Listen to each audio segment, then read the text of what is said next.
Hello. It's another one of those Monday, Wednesday, or Fridays at about 10 o'clock. And I'm working on the submarine here. And what I'll be doing today is getting rid of seams because I glued some parts together. And two of the parts I glued together didn't line up on the conning tower here. That's unfortunate, but it happens that the parts don't line up. So one side is, a tenth of a millimeter more than the other side. They, this, it should have been, well, it didn't line up. So I need to sand down and shape this so that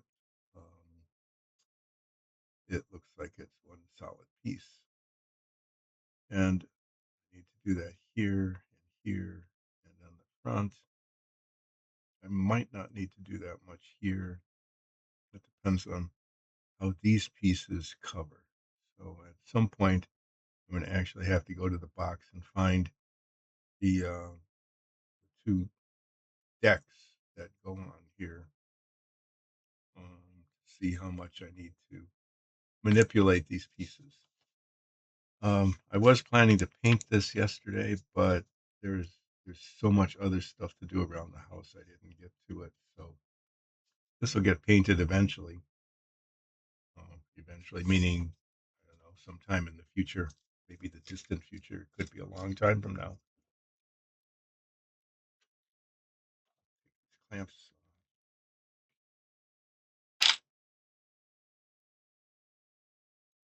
You can kind of see the seam here where the two parts came together. It isn't the bottom here along the keel isn't all that critical. That can all be sanded flat and all. Will be. What's really important are the bow and the stern because those are really obvious. And so right up here and along the back here, those are the parts that become really obvious. And these parts didn't really line up either. I was just test fitting this deck. So I'll just be doing a bunch of sanding, shaping and sanding. I'm going to start with this because this is the part that is most messed up. That's the technical term for the situation I'm facing here. It's messed up. And I need to unmess it somehow. And what I need are pieces of sandpaper. Well, I'm obviously not prepared. Unprepared, disrepaired.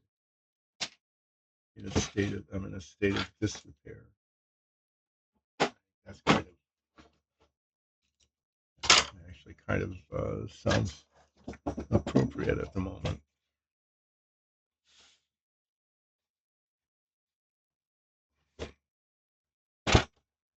Getting out, putting a piece away that I don't need because I'm probably not sure I'll get to it today. These are the two deck pieces that I'll need a little bit later to try to see exactly how much I need to manipulate and sand and shape the conning tower. Maybe I'll just cut those off now and then I'll have them.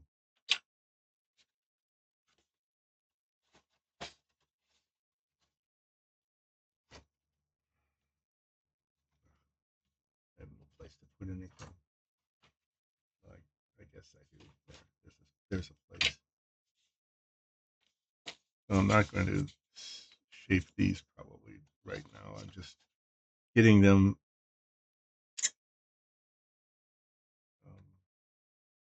making them available for when I need them later. I'm really tired and achy today. I suppose I could spend some time explaining. We have this construction project going on. I've talked about that in the past. and it's the windows have been installed, and the inside, the frames on the inside of the windows are painted. Well, they're designed to be painted, and we're painting them. And so yesterday, I did a lot of painting, taping and painting. Um,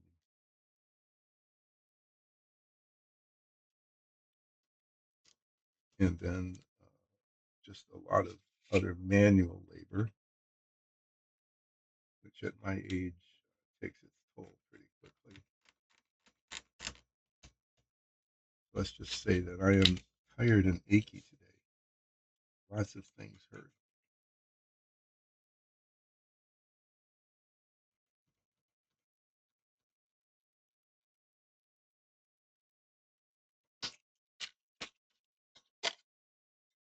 So these have big. Why is that box upside down? Oh, it's not upside down. It's just not covered. Wow, this could be quite an interesting day. I'm glad I'm not, hopefully, not doing anything that will cause destruction. Yeah, this goes like this, so that gap there needs to be either sanded away or filled in. Not sure which. This goes here like this.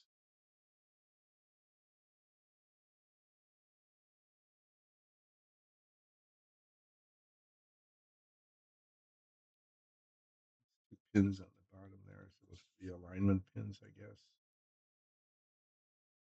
Really, they don't fit.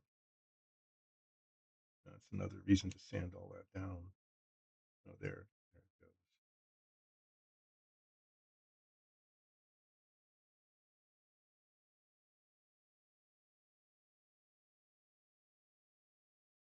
goes. Okay, well, yeah, that'll be okay. This one, as you can see here, it leaves a little gap there.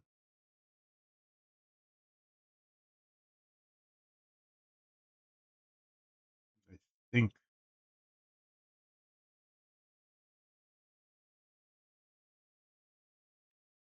think the way that's fitting is I'm just going to use filler. Use filler to fill in that gap up here on the deck. It'll be an awkward place to do sanding later. It will be an awkward place to do sanding, but that's how that will go. Okay, well, at least I have a better idea of what I need to do. Doesn't mean I'll be able to do it, but at least I have a better idea of what I need to do. Um, what I don't have, what I don't have is the grits of the sandpaper that I really want. I've got a 400, but there's a whole little box of sandpaper that I need to find. I'm going to be off camera rooting around under the workbench here looking for the sandpaper that I need that I don't have for some reason. Hope I find it. Oh, I did, just like that. Huh, how about that?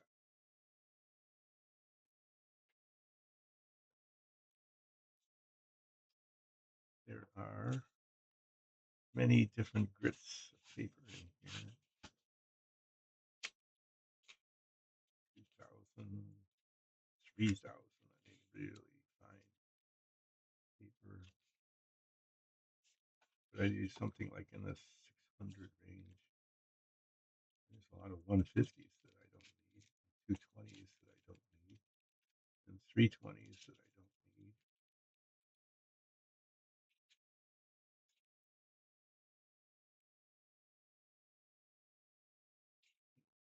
I'm running out of the 6 and 800.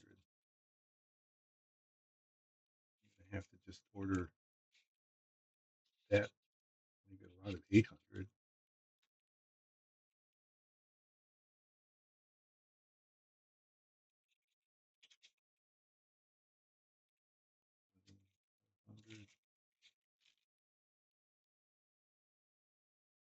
I guess I'm going to use the 400. A little bit coarser than I would like, but I do have finer grit paper that I can use for polishing it after it's done.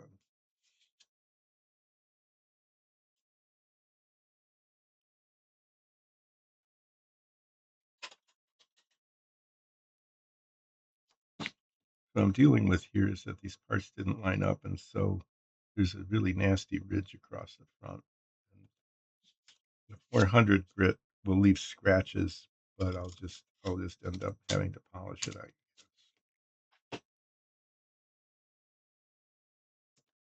I need really narrow strips to get in there.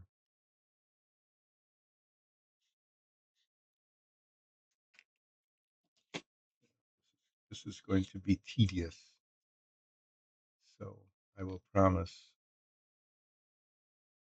I will be promising that you will be watching tedious, slow shaping away.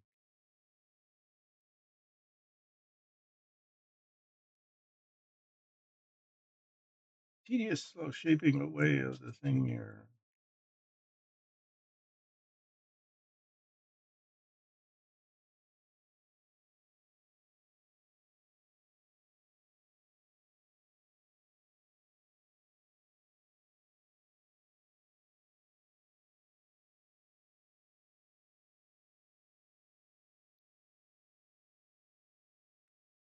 Using my finger and fingernail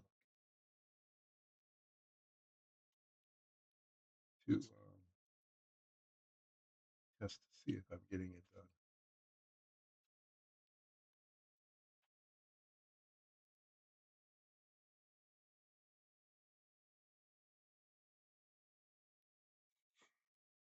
Just checking the chat screen. I still don't have my large print screen up, and so I have to get up and lean forward to attempt to read the little print.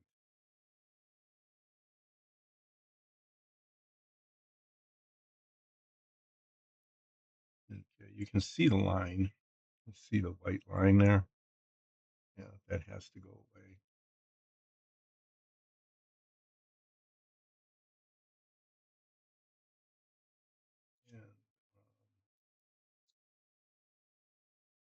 And it'll gradually be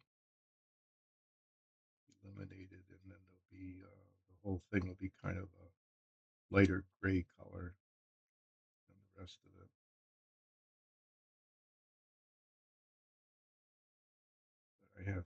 But I will warn you ahead of time, and I already have.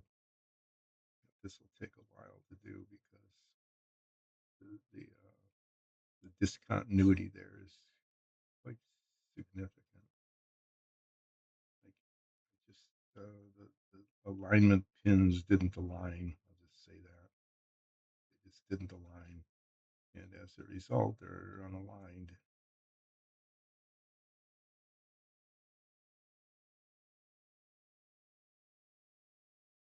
Misaligned, aligned, unaligned. It's just not. They're not lined up.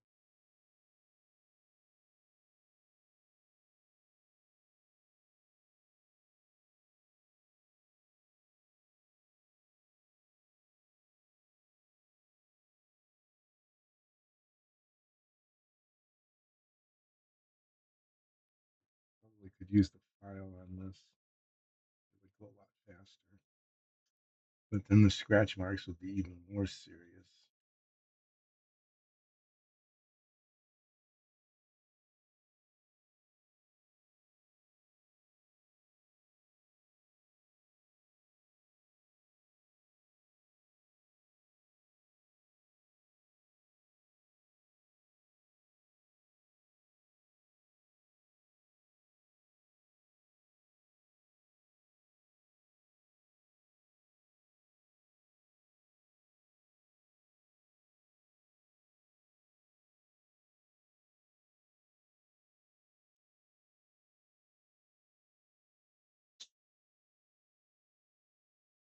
I probably should think about something to ramble on about while I'm doing this.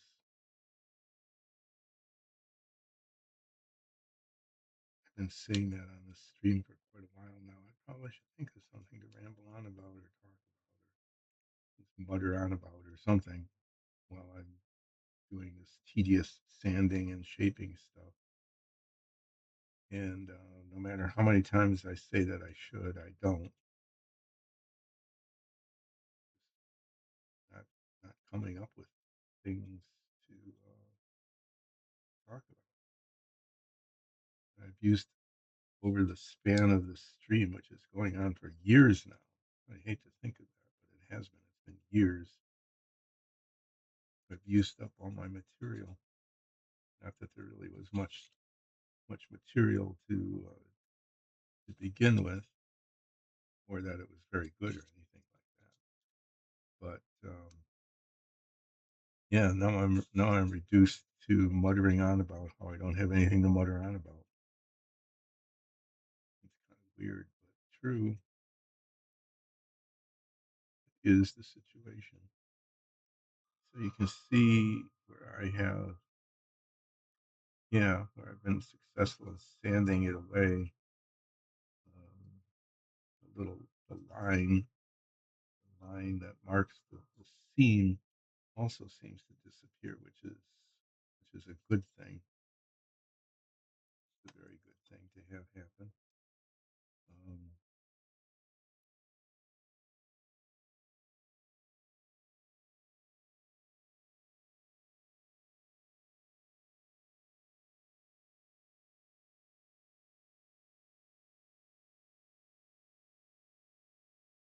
I think I might end up having to use the file on this, despite not wanting to, getting into the corners.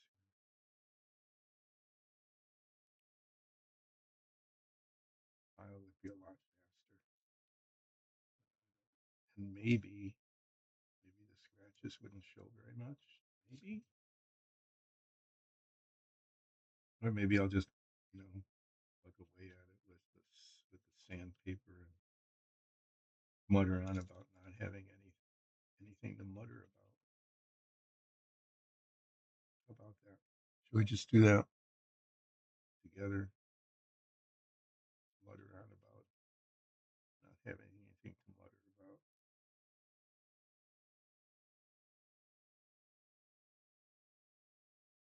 I've talked about cartoon superheroes. I've talked about various shows that I used to watch. You know, talk about who was more powerful, Genie or Samantha. Genie, who was a genie, and Samantha, who was a they were both pretty much. I just say omnipotent. You know, they could travel in time and space and change shape, move people around. It was pretty they're pretty powerful both. I guess at least they never used their power for evil. Not that I noticed on the shows anyway. They never seemed to do anything evil. That was a good thing.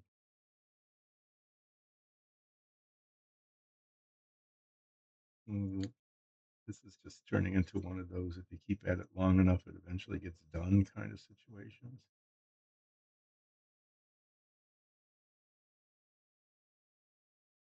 I guess I'll just keep at it. Just try to get right in the edges there. I really do need to use the little file, not the edges, well, the corners.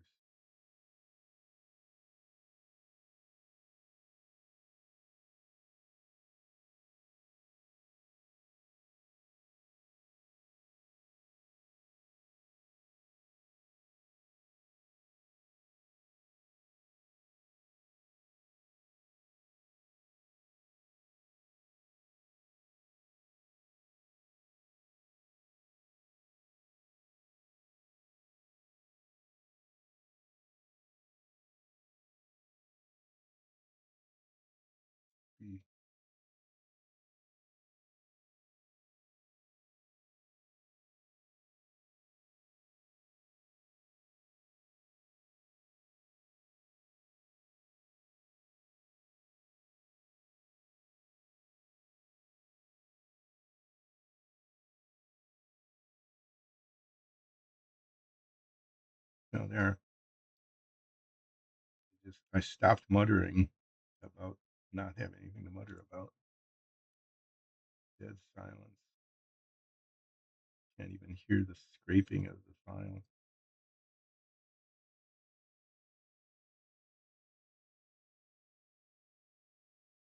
Why isn't this disappearing?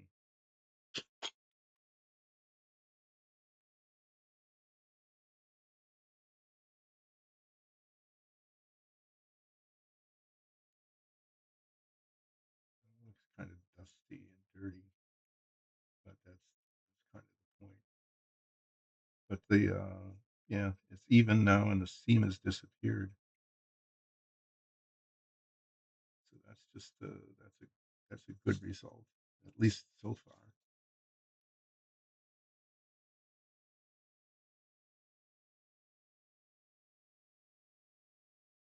Yeah, probably. I'll be at this forever, forever meaning the rest of the stream time.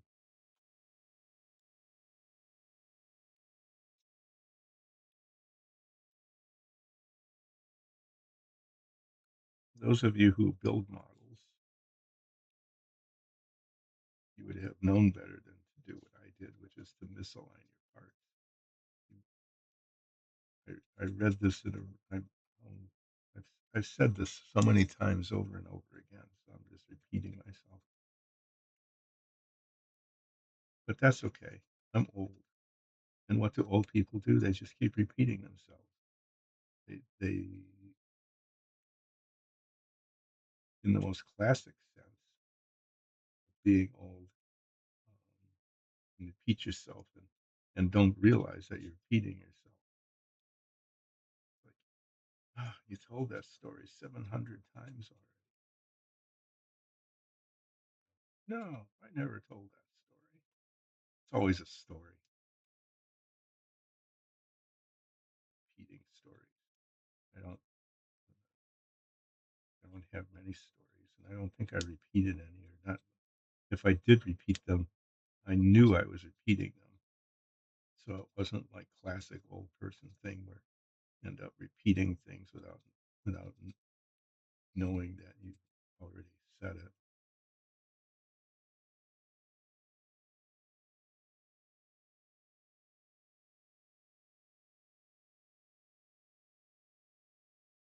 I'll probably repeat this little monologue about repeating things sometime in the future, but I will know that I am repeating it. I might not let on that I know. I might act like I'm really, not realizing that I've said it over and over and over again.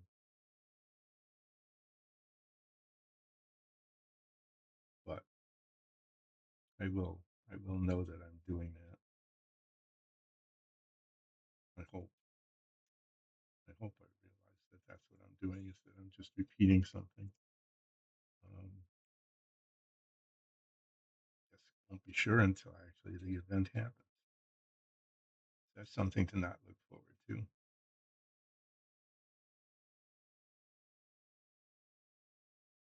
So one thing I can repeat is that, growing up, this is a repeat because I've said this already.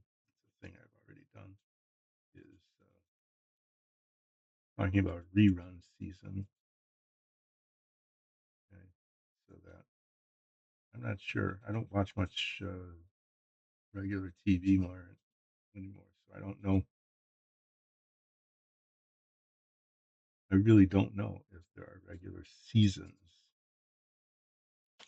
Okay, when I used to watch TV back, especially back in like grade school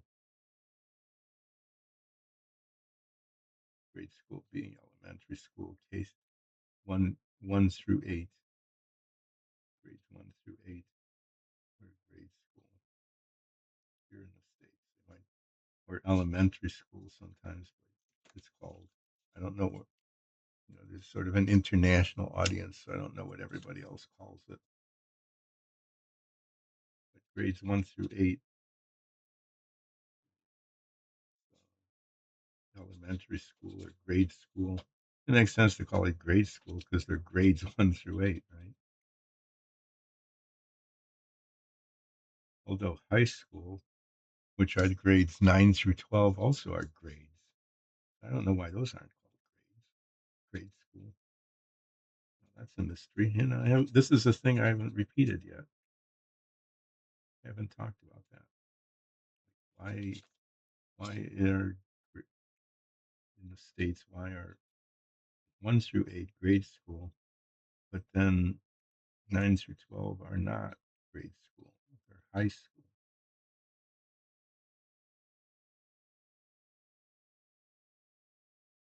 And I'm not even sure if elementary school is always 1 through 8. Sometimes, because then there's middle school. They're all called schools. I guess because they're schools. Um, so like grades 6, 7, and 8 sometimes are middle school. Although now that they've in some places, like in our school district, they've broken that up even further. There's just sixth grade. You get grades 1 through 4, and grades 5 through 6 are in a different building, and then grades 7 and 8 are in another building, and then 9 through 12 are in another building.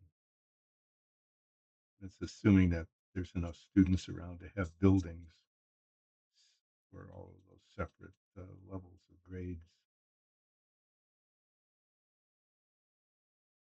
Here in the state we live in Michigan, there are still places that where there aren't enough students in a given geographic area that you don't have those separate buildings. They have to go to different school districts just to get the building to get enough students for like a high school.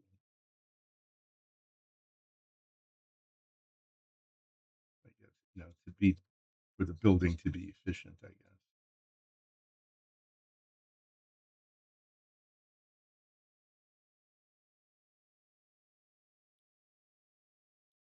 Well, this is kind of coming along okay.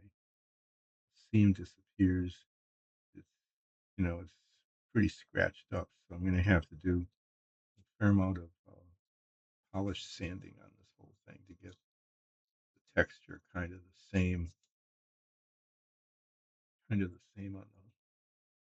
the entire part.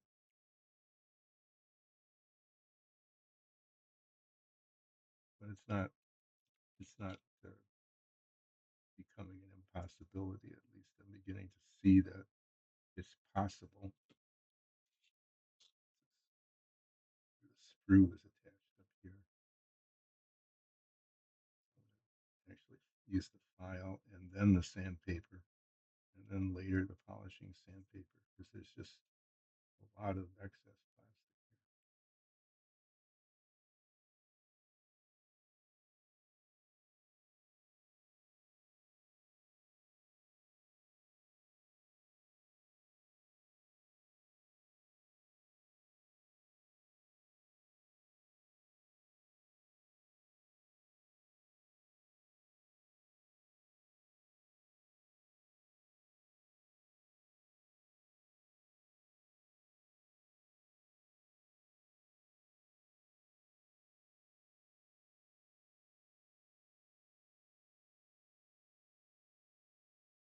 And once again, I am running out of monologue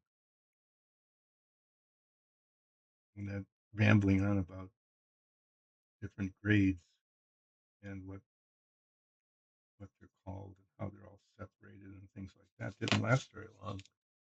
It wasn't very effective in terms of using up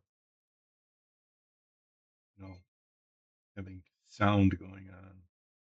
It wasn't a very effective way to have any sound going on here.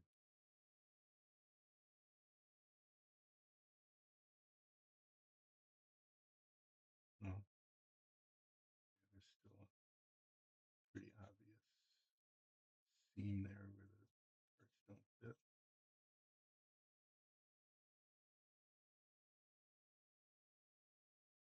So this I've talked about this before. This is my modeling tip. It's practically the only modeling tip I have because, as you can tell by watching me try to build models, I'm not I'm not a master modeler,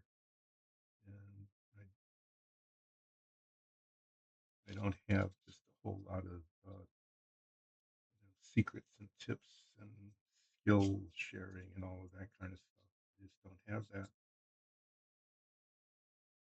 Sometimes I just have to make stuff up as I go along. Usually, the stuff I have to make up that I go along is how to fix a disaster. Because disasters are kind of a regular feature of this stream.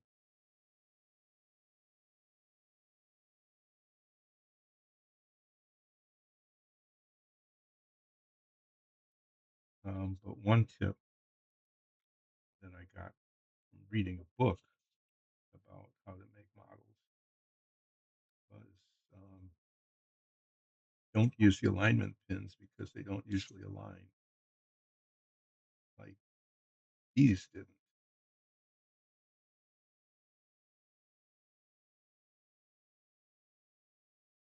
I can still see a line there, but I don't know.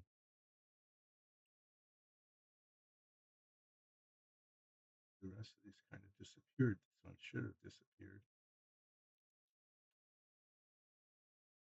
Little line where the seam is. So the tips that I got from this book that I didn't use, not that I didn't use the book, I didn't use the tip.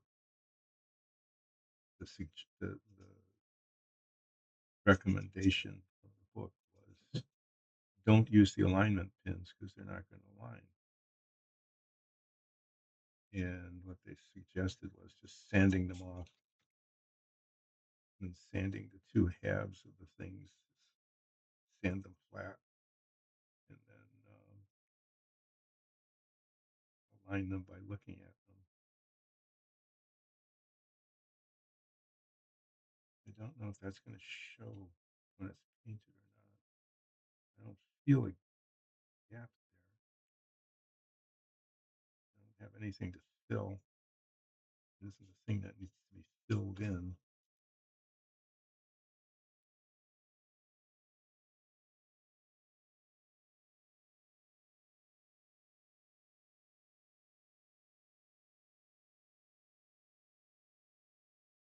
Okay, this thing here, I'm going to use filler on that later. This back here is quite a mess.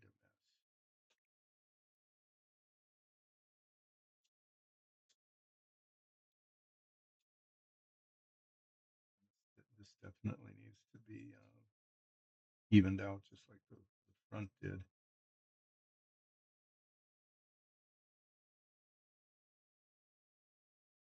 Well, it's on camera. You can't really see what's going on, but it's on camera anyway. The thing that you can't see because it's small and far away and under my fingers is that you can see here where the ridge is, and I'm sanding it, and the part that I'm sanding is the high part, and that's turning lighter because that's the part I'm sanding.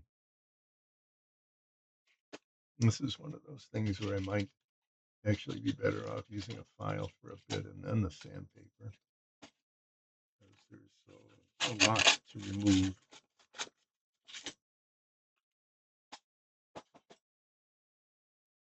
This is almost worse than the front in terms of how much needs to come off.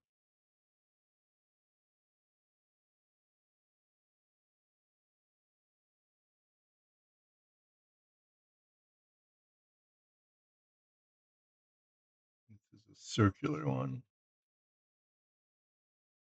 The one I would really like to have is the half flat, half round, but that one disappeared some time ago. I don't know where it went.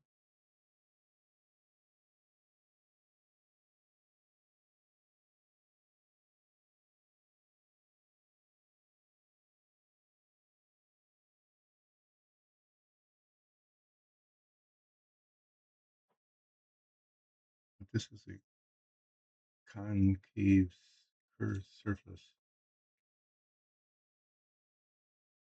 So the round file is helpful here.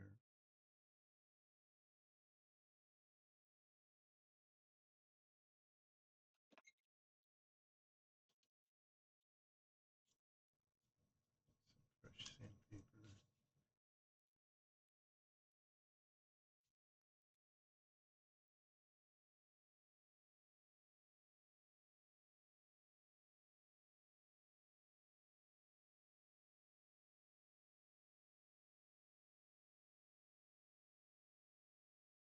So yes, that's the tip. That's the direction that the book on how to make models. Um, that was the recommendation that you don't you don't bother with the alignment pins because they're not going to align, and instead sand them off and sand the both sides, not just the one with the pins, but the one with the little holes as well, and then line them up by being skillful. It's that part that I have the trouble with.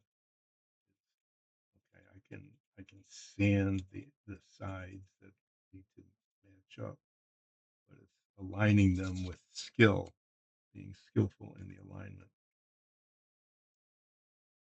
That part of the execution of the recommendation is I find difficult.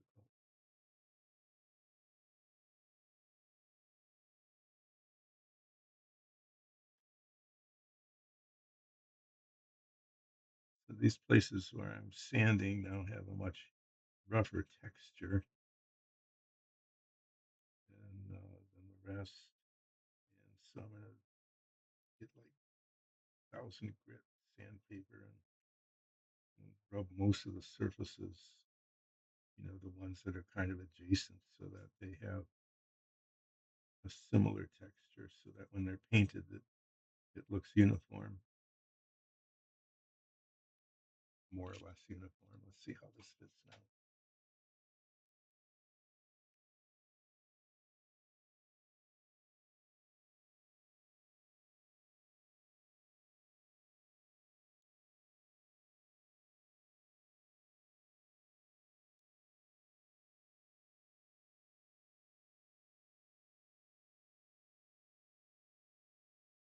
Hmm.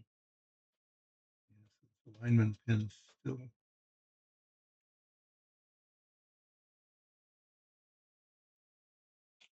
actually needs to be reduced somewhat anyway because the part doesn't fit.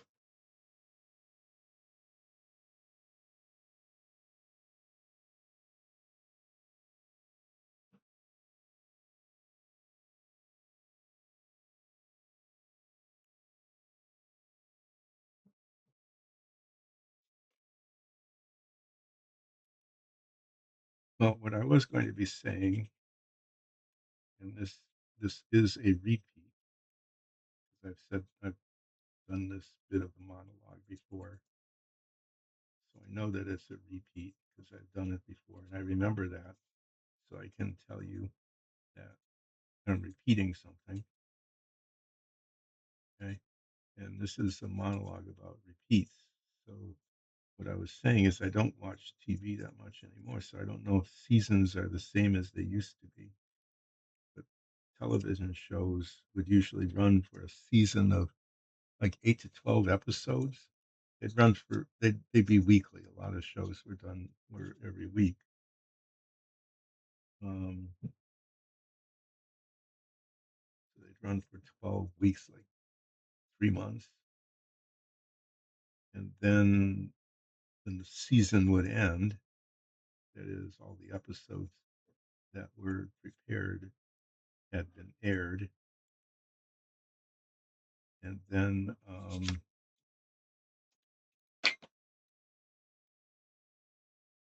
it'd be repeated. And the worst part for a kid, anyway, the worst part for a kid is that the repeat season, you know, the time when, that's probably not helping that part set there right. The repeat season was the summer, and the summer is when we were out of school, and what else was there to do but sit around and watch television, right? We go out to the park. We did that. We don't do it. We had a field nearby. It was just a field. Hey, we're going to the field because it was a half a city block of grass, weeds mainly, that was mown down into a lawn.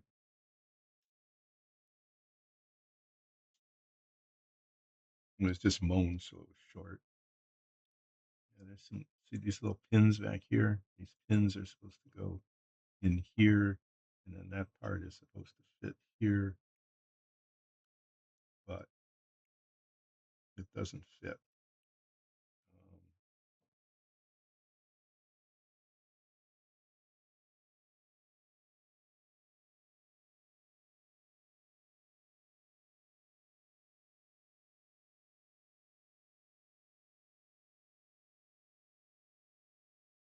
Actually too big, so I keep sanding away at this.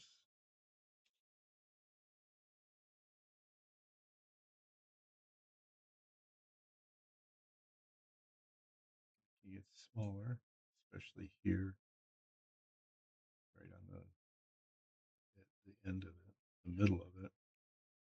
So yeah, it was repeat season. Nothing on TV except repeats. And we were kids, so it wasn't like, oh, I don't remember that episode. We did. We remembered the episode.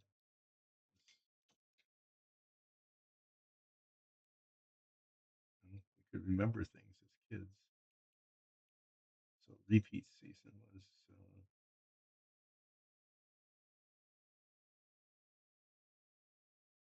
all summer.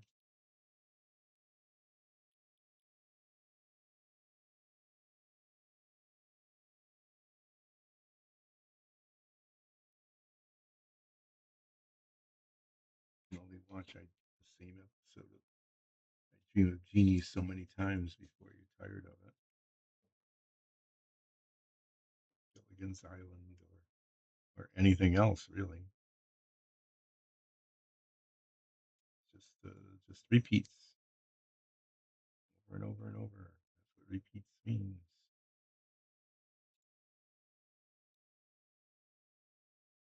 It's kind of fitting. So just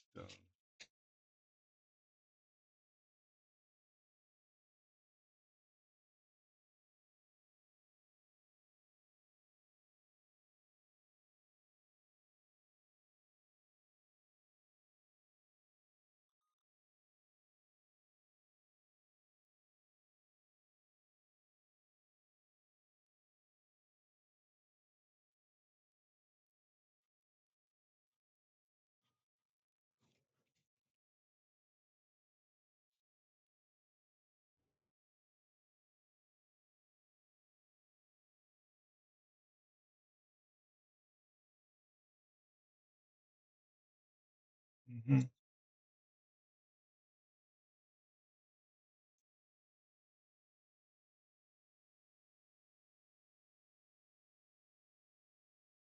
I don't know if I want to keep grinding away at that.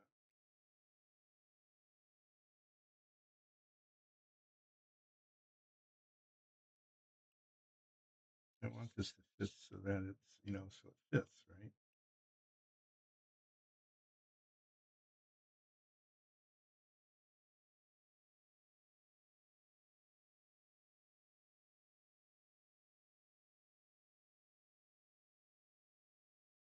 Okay, it's pretty good now. It's better.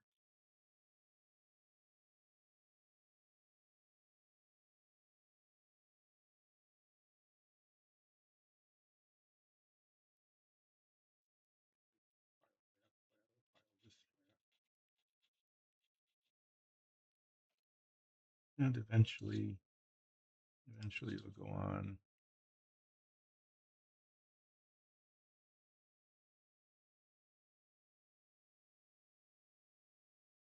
Fits pretty well. I'm going to make these a little smaller.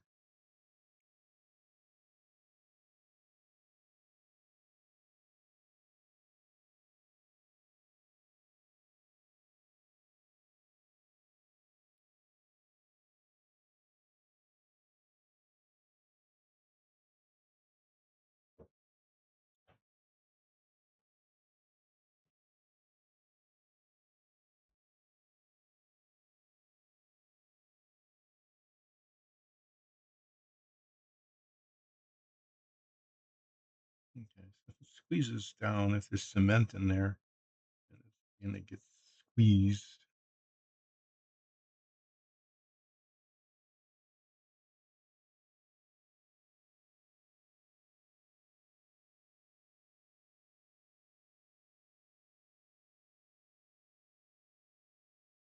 if it's held in place like that, then it's fitting okay. Okay, so I just got the back end here now, and then I need to polish it. That doesn't really get polished as much as it gets, you know, made to a uniform texture.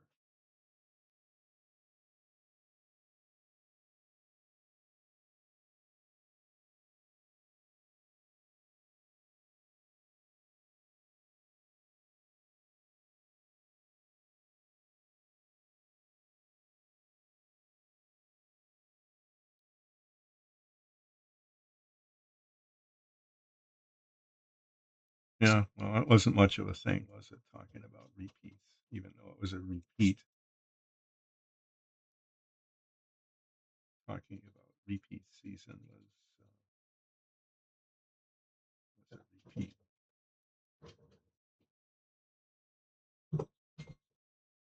I talked about, I think, one of the worst uh, vacations my family ever had. I mean, nothing really bad happened. It was just unpleasant.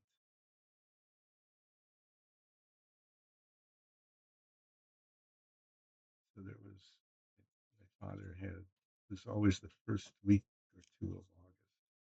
I don't know why. Oh, hi. Who's on? I'm on your back. The Flying Dutchman. Congratulations. Wait, I have to I have to get really close to the screen here because I don't have my big print screen. Ah, you're going to be Mirage again? Cool. Welcome back. No, this isn't the Flying Dutchman. This is close enough, though. This is a famous submarine, famous because it was actually captured. This is a model of a submarine that was captured during World War II and is now located at a museum in Chicago. And I visited the submarine several times at that museum, and one of the times there, I bought the model because I don't know why I did actually, but I have it and I'm building it. So it should be a fairly simple model, but the parts don't fit very well. But I'm glad you have a chance to be playing again, especially with your character, Raj, because I know you spent a lot of time developing her.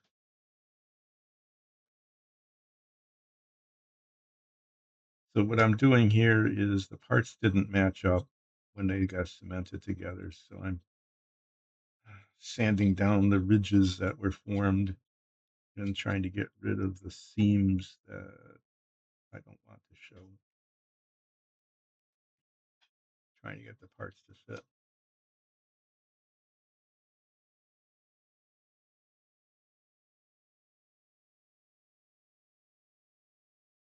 Yeah. The it was a really interesting story about the capture of this submarine. The reason they wanted to capture the submarine was not for the submarine itself, but for the Enigma coding machine that the submarine had. And so they had this group of destroyers and other boats, and they were able to find the submarine because they were using sonar. Okay, so they knew that there was a submarine there. And usually, what they try to do is they just try to sink it because it's a warship, and that's what they do. They try to sink submarines, but they wanted to capture one. So what they were hoping would happen is that they would damage it enough by dropping depth charges on it so that it would surface. So it would come to the surface so that it doesn't sink. It would come up. And it did. They forced it to the surface by dropping depth charges around it, damaging it, but not so much that it would sink. And then, and then instead of sinking it, they they sent a crew to capture it while it was on the surface. It was kind of a risky thing to do, but they did it.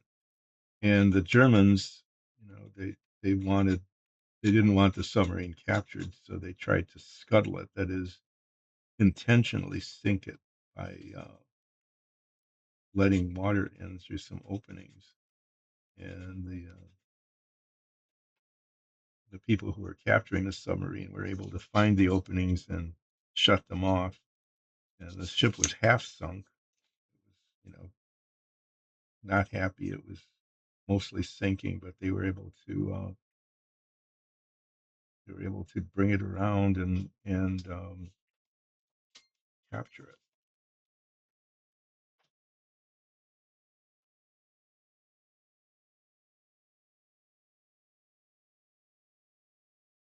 Yeah, they did.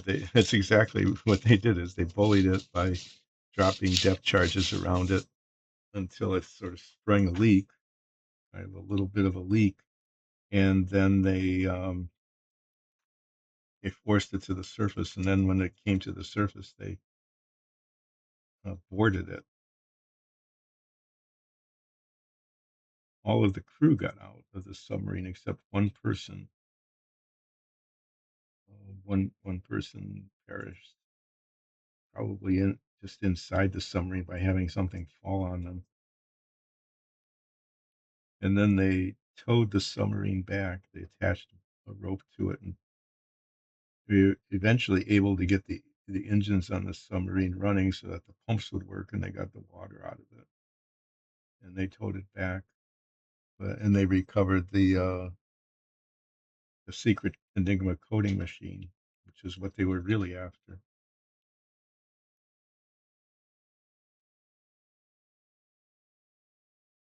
And then I forget, they kept it on the Atlantic coast somewhere. They kept the submarine there for a while, um, to study the internal workings and things like that. But after the war, in like 1950 something, about 6 years after the war ended, they took it to Chicago. They they took it through the St. Lawrence Seaway into Lake Michigan, into Chicago. Somehow got it up on a big truck and hauled it inland to the Museum of Science and Industry, where it rests today. And they were really nice display. They they built a building to house the submarine. It's a big submarine hangar, and it's inside, so you can walk all the way around it, see underneath it. You can even go in and take a tour of it. But that's why this submarine is famous, because it was captured. Um,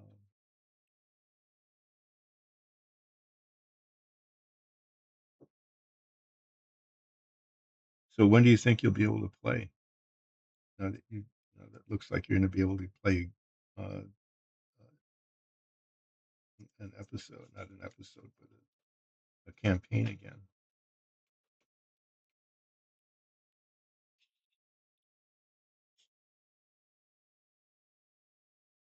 That's pretty good news. I'm glad you came back to chat,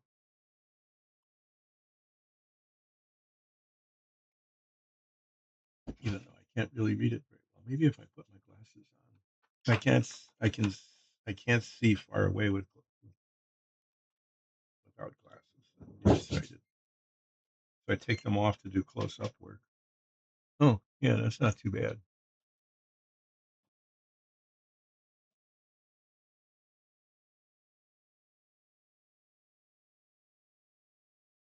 Oh, okay. So you're trying to recruit.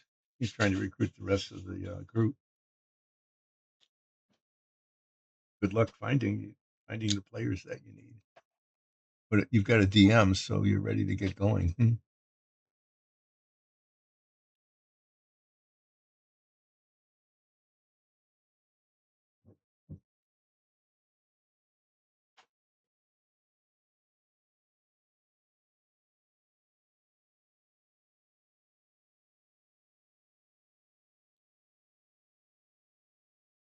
tuned for. Hopefully, it'll be a good surprise.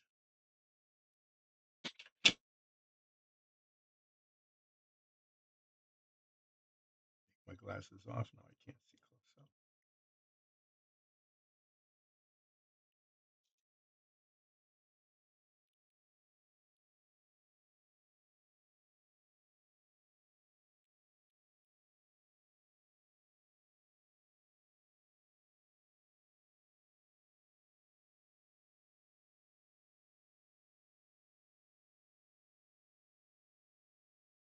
No, I'll clean these up later. I need to finish this. So what I need to get is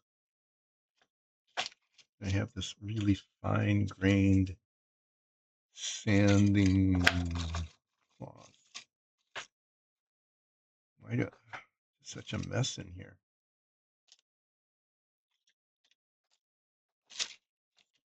And I can never find what I want.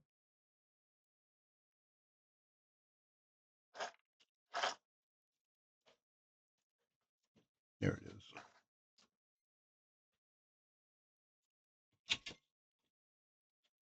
Keep popping these back and forth. Get these out of the way.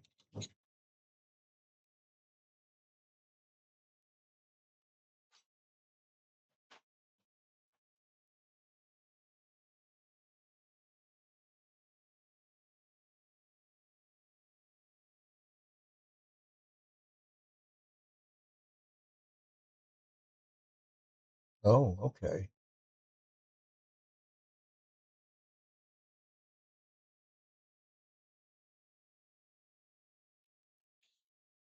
That's pretty cool. It seems like a really good system, especially for the character that you're playing.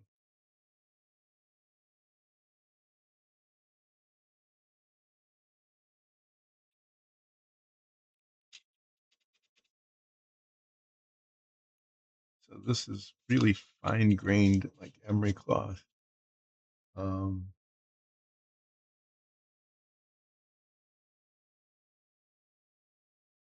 hmm,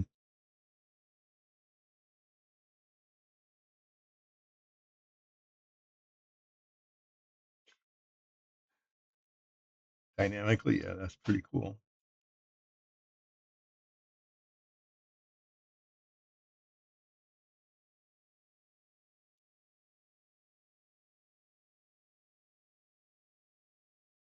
It sounds like it'll really that system's really going to let you explore the potential of your character really well.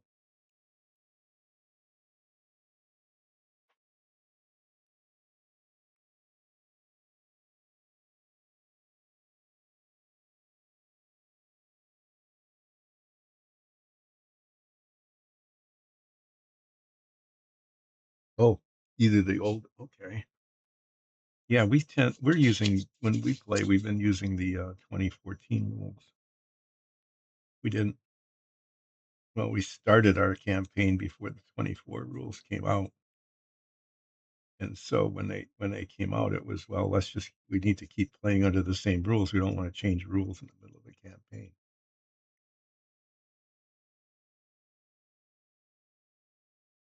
So it's pretty good. So you should be able to start pretty soon if you can get enough players.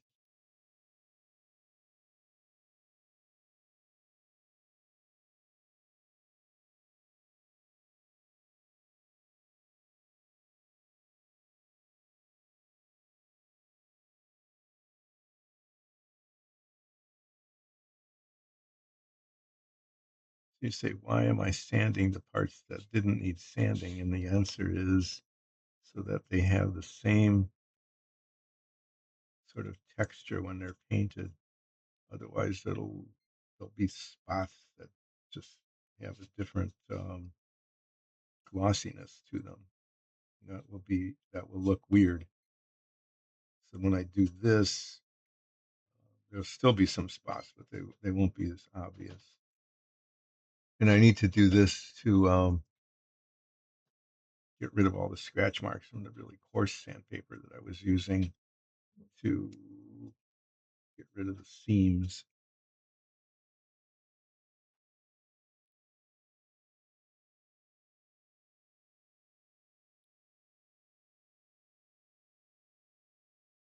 Yeah, the new rules do that, and they changed some of the spells too. I've noticed when we've looked at the new rules, um, it it changes the way some of the spells work, how long they take, and their range, and things like that.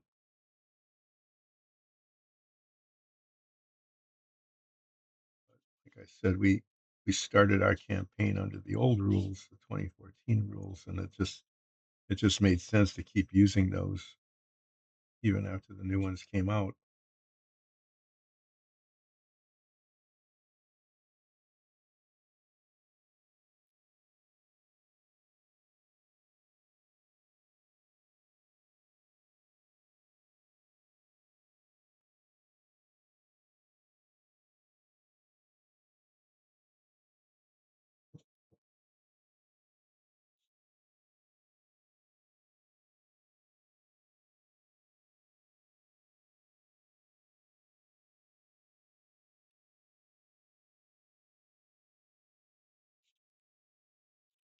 It's pretty tedious. It makes a big difference in the eventually appearance of the model.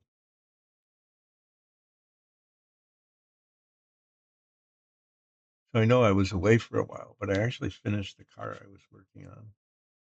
Oh, let me see what this says. Oh, big long.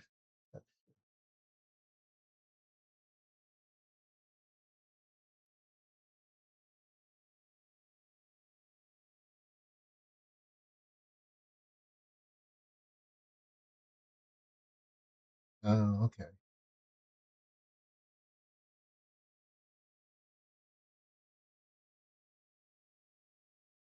Yeah, it'll be up to the DM to decide that, I guess.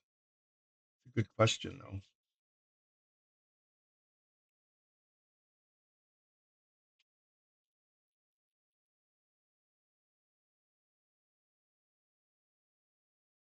So, how many more players do you need?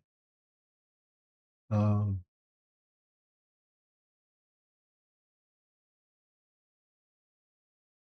uh, okay,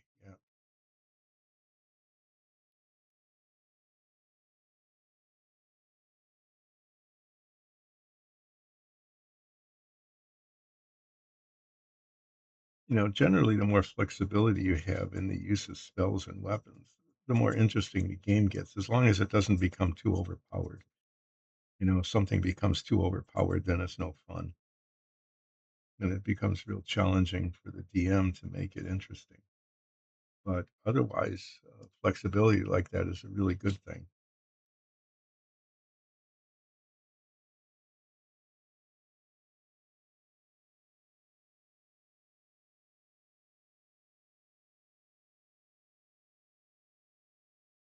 Do you think you'll be able to get going fairly soon?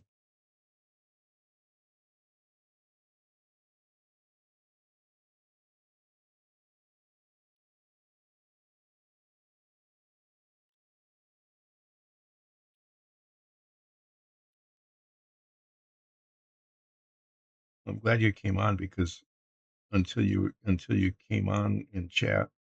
I was going to have to tell a repeat story about this miserable vacation we had when we were kids. And not only that, but I told the story before, so it would have been a repeat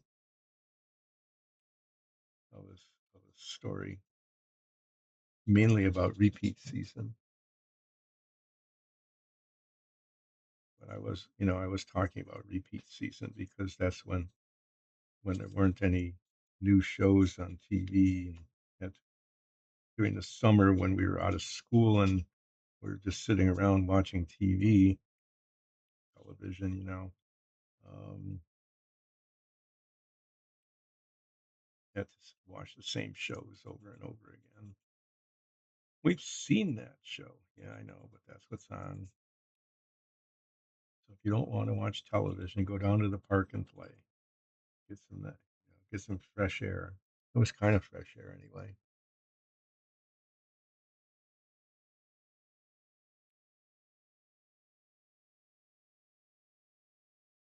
Okay, okay.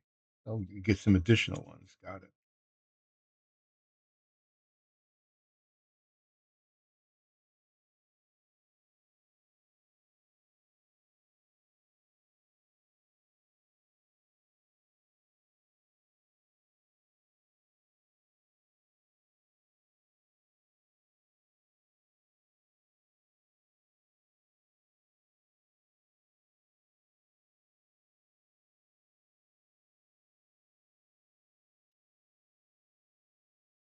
The thing about this model is that, unlike most of the ones I've been building, I don't.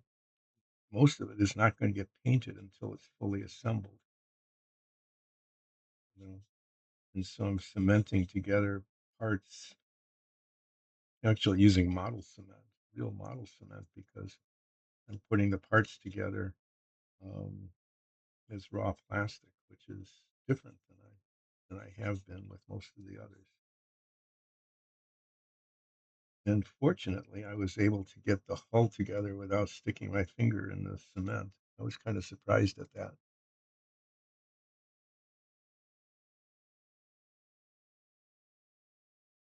Okay. So are you gonna you'll be starting at level one probably?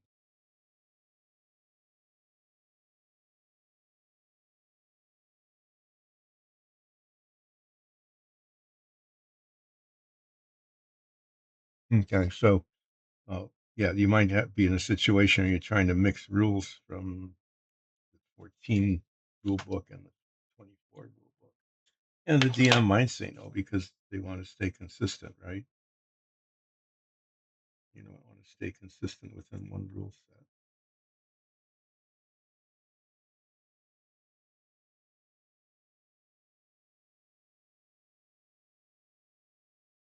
Mhm.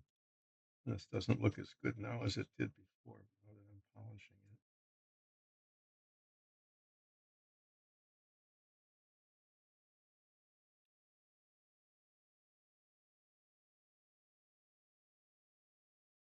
Oh, you're starting at 5. Okay. Well, I guess that's okay. When you're at like level 1, there isn't the DM is kind of challenged in some ways because there isn't that much you can do. The characters, if you run into more than 2 gnolls, you could die. We actually did that. We started at level 1 in our campaign, and we stayed at level 1 for a long time. And our DM said, "Oh, it was supposed to be a little fun combat, with some gnolls, and we almost died. Seriously, we almost died because um, kept rolling ones and threes, a lot of ones and threes.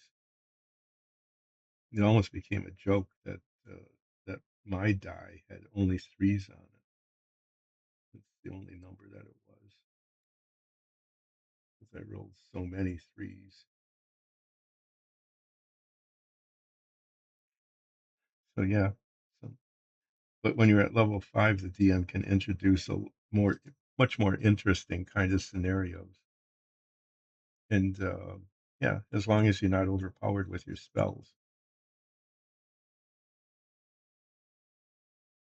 That's the trick for the DM is to match your scenario with your skill level. So it's neither too easy nor you get a total party kill your first time out.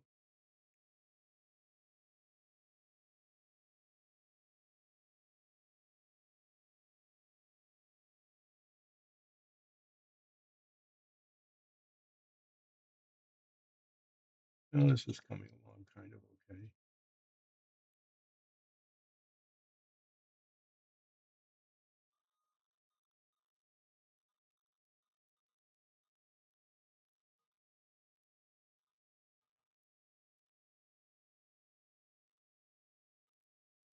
I think I got it so that the seams aren't showing and the discontinuity, the ill fit between the two halves doesn't show very much. The parts seem to fit.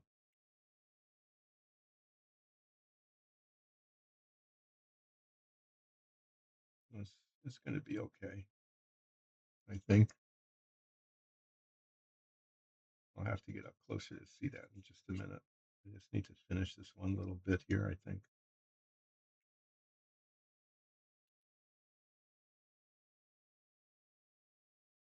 Spot here that's just not behaving very well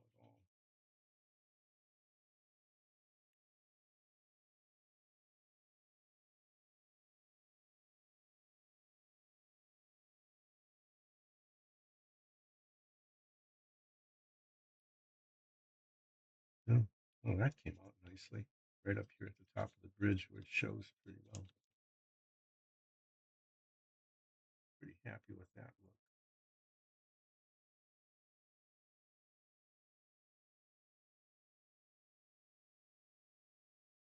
Yeah, the only spot I've got is underneath the lip here, and that's not going to show very much. So I have to read that text.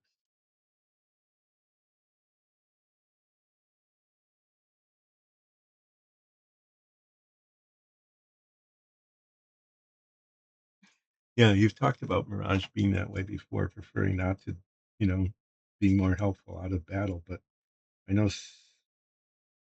she has some skills that will prove very valuable, though. I think in one of the scenarios you were playing that became pretty clear. Well, I mean, other than the fact that this is kind of dirty, I'm going to have to clean this pretty carefully. There's a lot of sanding dust on this that has to come off before it gets painted. Um, yeah, the seams are gone back here. This this turned out okay. It took a lot of work. It took a lot of work to get this to where it is, but it's coming out okay.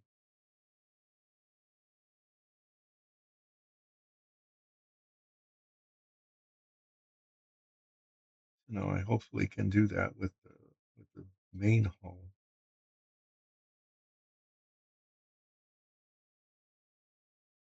Okay, well that took a while, an hour and oh my, it took a long time, but there, it is what it is, and that's good.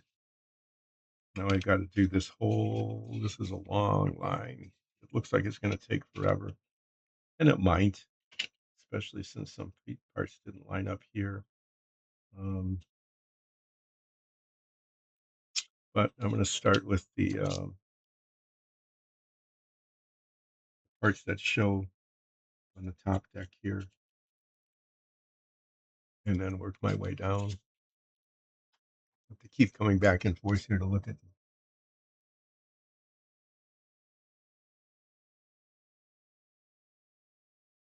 Early warning. Early warning is a really for your party that could be a very critical thing.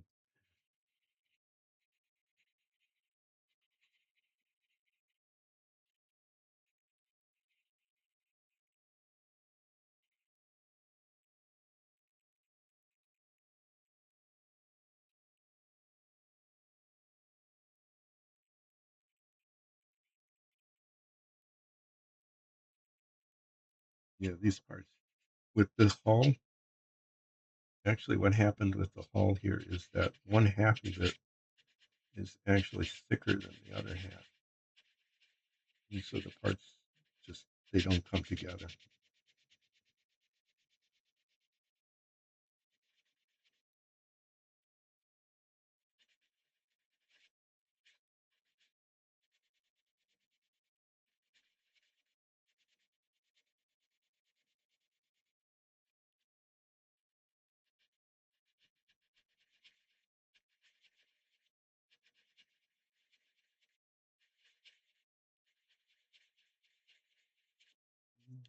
Good, the seam is disappearing. That's what it's supposed to do. And I'll shine this up again with the 1500 grit paper later.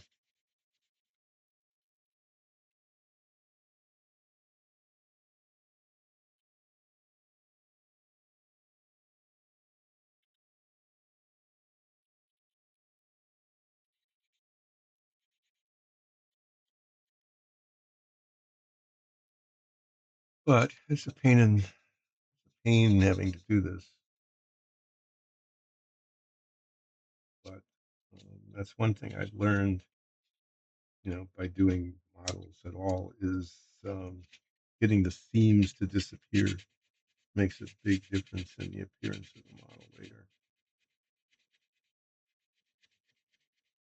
And then one thing I learned the hard way, I've learned a lot of things the hard way, meaning by making mistakes and having to fix them, or making mistakes and not being able to fix them, is uh, the textural differences that get created from the sanding on the plastic.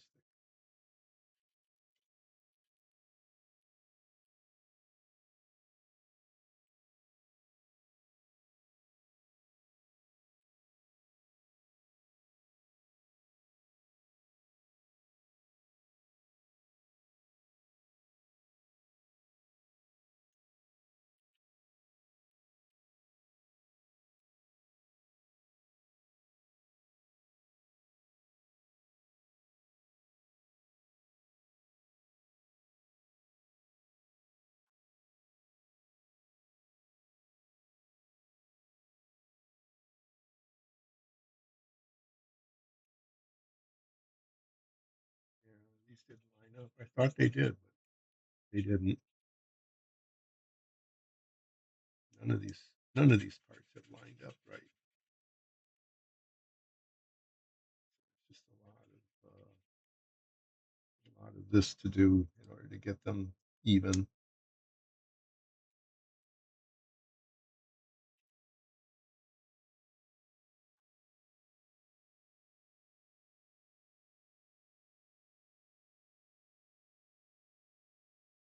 Okay.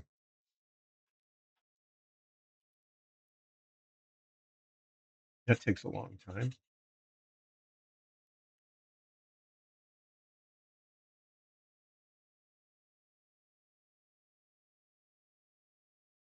Yeah, so the very front and fore and aft. These are important parts to have the seams not show.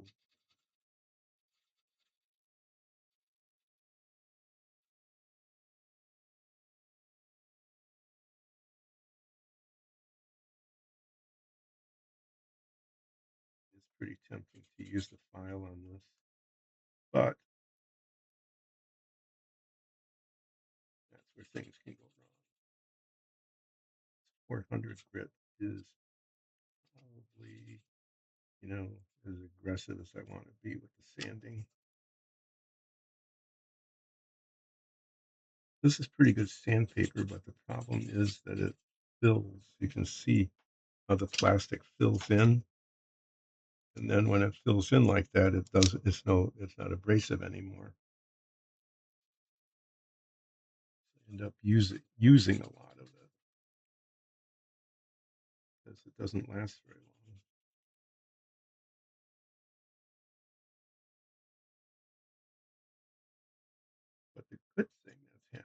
here is that as I'm sanding this, the seam between the two halves really does seem to disappear.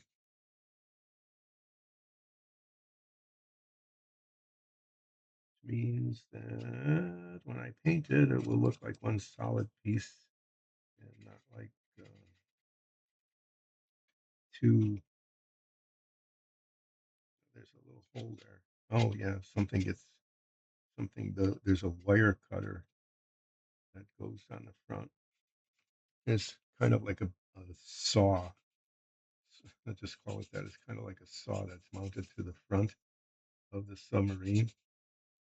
Because one anti-submarine thing is a cable,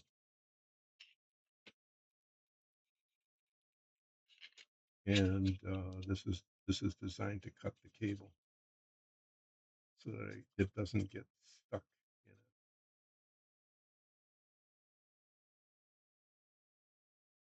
That's an important thing, actually. That there were during the 1950s and 60s a lot of submarine movies, World War II submarine movies, and in one of them, I remember the submarine got caught in the cable, and it actually ripped the whole conning tower, the part of that off the submarine. And um, you would think that that would sink the submarine, but it isn't. The construction is really pretty interesting. The conning tower is a separate pressure vessel on these submarines than the rest of the hull, and they're attached by a watertight hatch, and so it's possible for them to separate from each other, and the rest of the submarine can be okay. This is going to be this is quite a chore down here. This part of it is very badly misaligned, and then back here it's not so much. It's like the parts. Well, let's just say this is going to take a long time to sand this, and I don't want to use the file on it because I don't want to scratch it up that much. Just scratching it enough.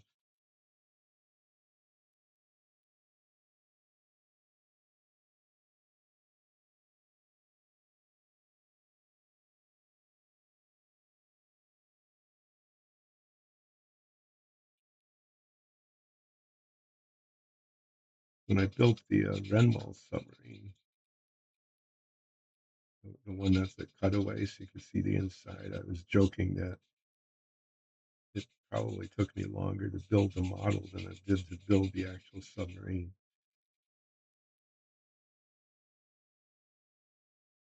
Given how much sanding is needed here on the hull, probably joke about that too. I know they built these things really quite quickly. I'm hoping it doesn't take longer to build this model than it took to build the submarine. Let's just say that this part of it so far is taking much longer than I expected.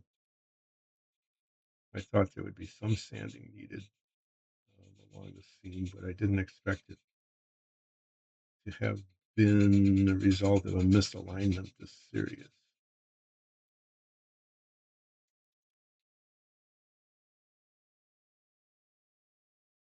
But again, at least the seam isn't showing. I'm gonna run out of I'm gonna run out of 400 grit sandpaper here. I'm gonna have to order some more. I've got plenty of 3,000 grit and 150 grit, but it's this moderately fine sandpaper in the 400 to 600 grit range. That will scrape away fairly quickly, but without gouging too much. One I like to use, and because I like to use it, that's the one that gets used up.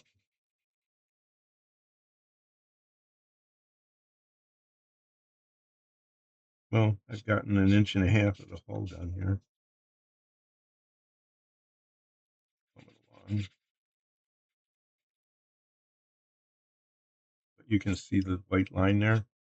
That's where the ridge is that needs to be sanded away until it disappears. And then there's just the difference in surface texture that will be polished away later.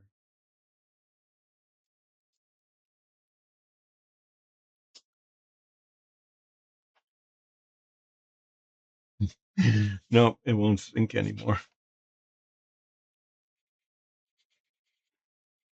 because it is now inside of a building. But yeah, if you're ever in the U.S. in Chicago, you know, there's lots of things to do in Chicago. It's a really good place to be a tourist. Some really good museums. They have one of the best art museums in the country. Their Natural History Museum has a very famous dinosaur skeleton, Sue the T Rex, the most complete T Rex skeleton ever found. It is there in the Field Museum of Natural History. And then this is at the Museum of Science and Industry.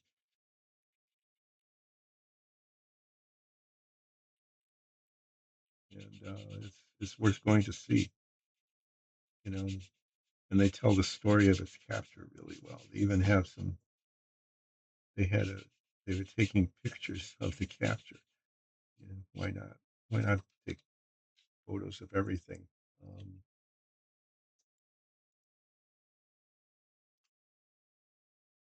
but yeah, if you're ever there, you can see the submarine. You can even go inside of it, and the tour inside of the submarine is worthwhile. You need to buy um, timed tickets because they only take maybe 15 people at a time into it.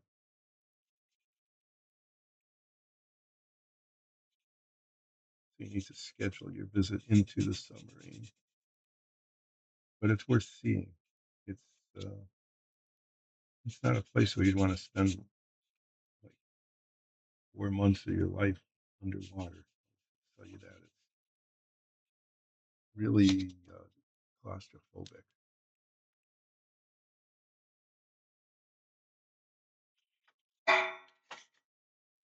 This is my last sheet of 400 grit paper. I have to get. I said that already. I'll say it again. I'm gonna have to get more.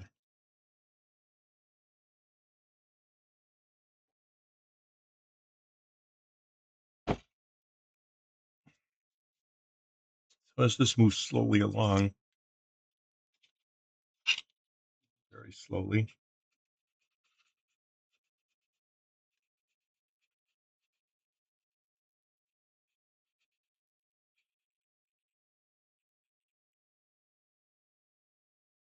what I'll be working on, what I'll be doing after the hull is done being, you know, shaped.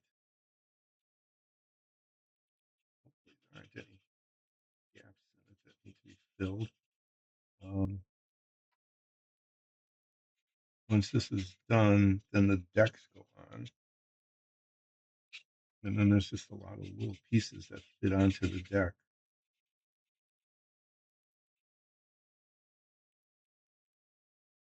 And some of those are very badly molded. There's just a lot of places where the two halves of the mold didn't fit together. So there's little bits of plastic all over the place that need to be carefully sanded off.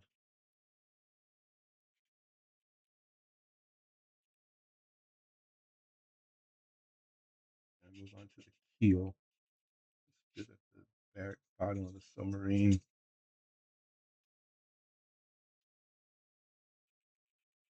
Maybe it'll go faster. Maybe not. I don't know.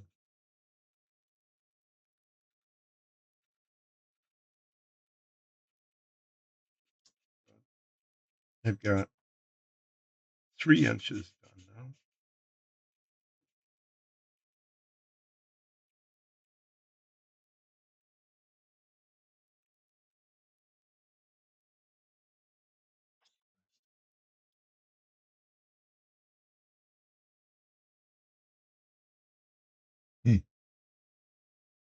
what's the new setting going to be for this campaign?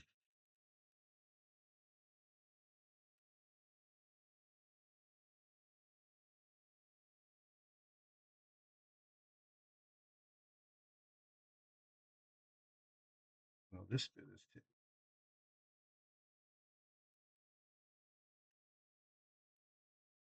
more of a problem than I thought it would be.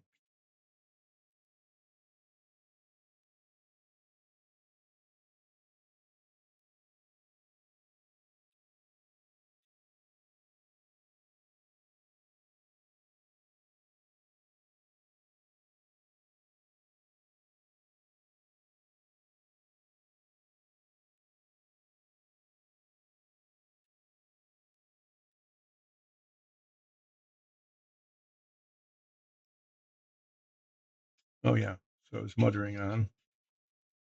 After I'm done, and I will be done at some time. I mean, there will be a time when this is finished. The sanding part, anyway. It looks like there's a gap there that needs to be and have some filler put in right up here. It's just not disappearing.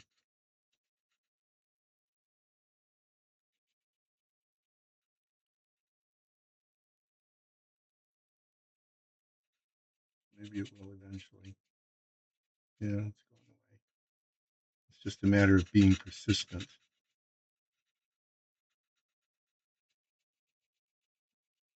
Because the keel is not supposed to have a seam down the center. It's supposed to be a very solid piece of the ship.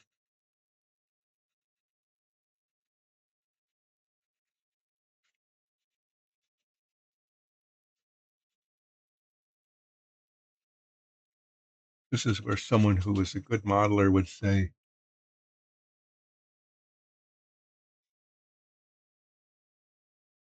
ah, okay.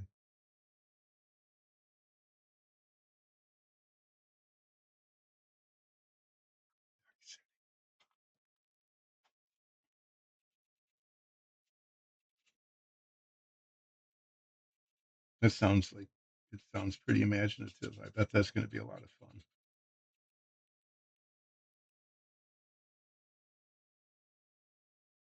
So after I'm done getting rid of the seam, I'm going to get that 1500 grit cloth out, polishing cloth, and rub down the entire hull, okay, so that it has a consistent texture.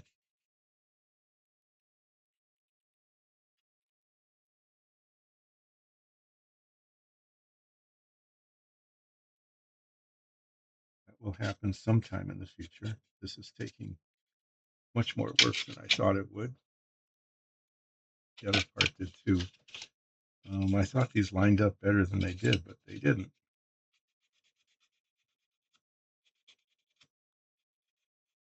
And you've got a situation like here. Yeah. And they just, it's just, I suppose I could, just on the keel here, just on the bottom, I'm going to use slightly coarser grit. I'm just going to take a chance with that, um, just to move it along a little more quickly.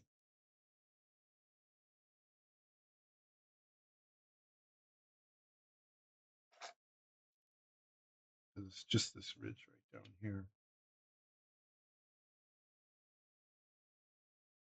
I was using 400. This is 320. It doesn't sound like much, but it actually is quite a lot more aggressive. And I've got more of this, so let's test this. And,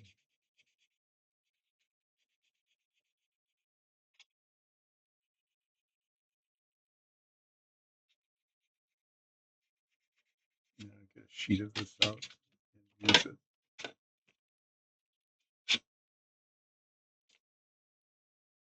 400 here. Got 320 in the package here. Sorry, I will get back to you in just a bit. I need to get some new sandpaper.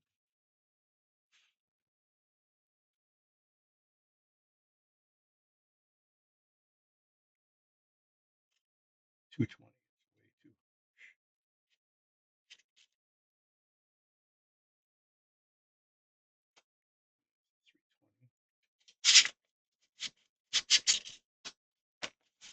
Getting dust all over my pants. Yuck. What, making a mess. Me making a mess? What a shock. That can't be true.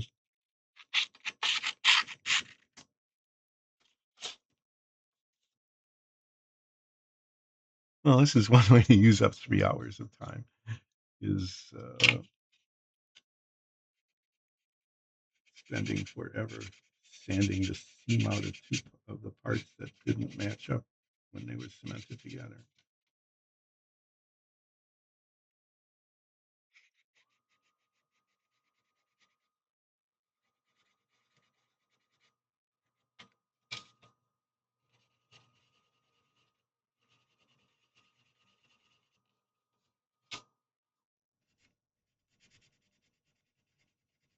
You know, this is going faster.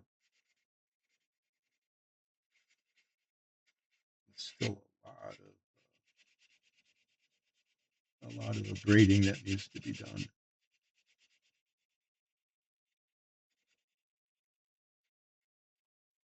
until the little white line, which you can kind of see until the little white line disappears.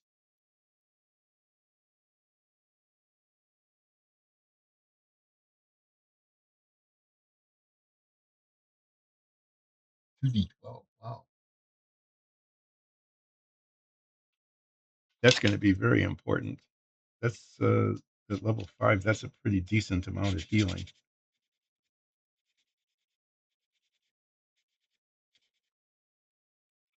So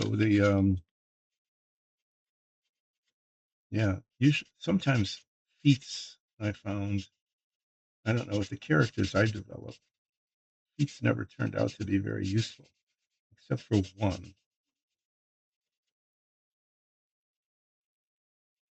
Of course, I have a furbog fighter, and the fighter just the levels up don't do very much. The other members of the party are spellcasters. There's a druid and a bard, and they level up. And when they level up, they get all sorts of new spells and spell slots and abilities and everything else. And I got more hit points, which is okay because I get hit a lot, but not nearly as not nearly as exciting as getting a new spell that lets you do amazing things. But the one feat I got that I am glad I got is called Lucky, and you roll the dice, and before the results are announced, I mean, the number, okay, and you can make a pretty good guess about whether you made the save or not. Um, it lets you re-roll the dice and can do that 3 times each long rest. And because I tend to roll a lot of threes, I mean a lot of threes, I I have used Lucky a lot. And one time it didn't work. One time I rolled a 3 and used Lucky and rolled a 2, but except for that time, it has turned out to be a very useful feat.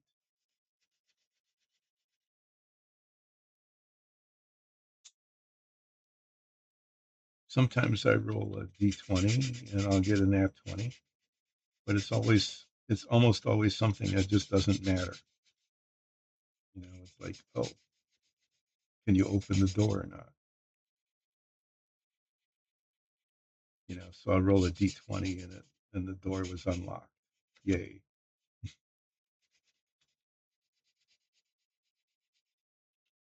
Kind of thing. But yeah, so Lucky has been a good feat.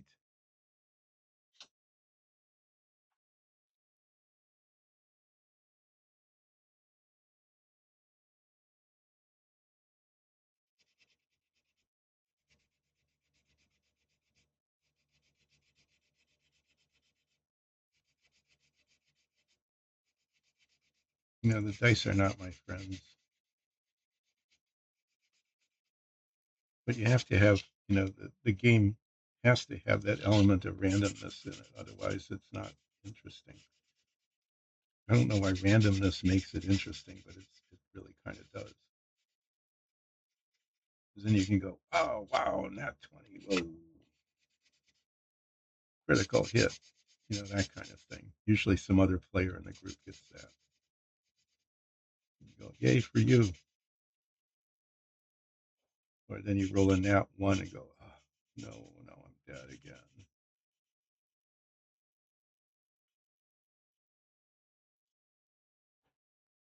Well, the sanding is tedious, but it's working pretty well. The seam is disappearing nicely. The parts are, you know, the seam is disappearing nicely. That's the most important part. I've only got an, I'm almost halfway through.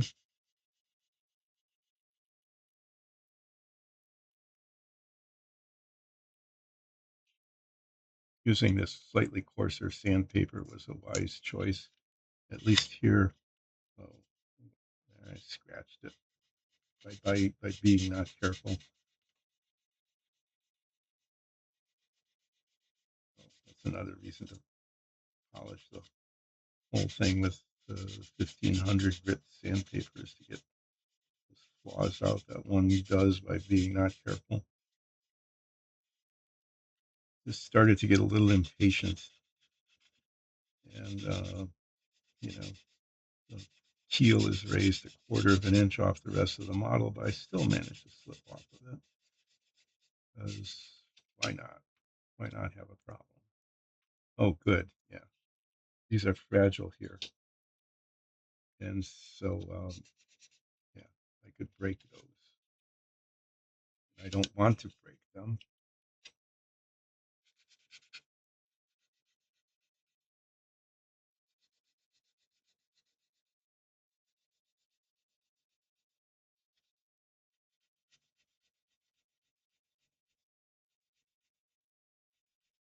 Turning it around was a good idea. I was suddenly able to see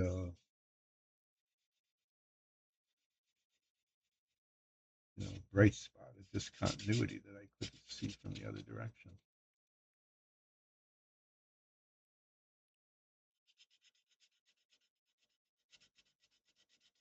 Here where the screw was attached is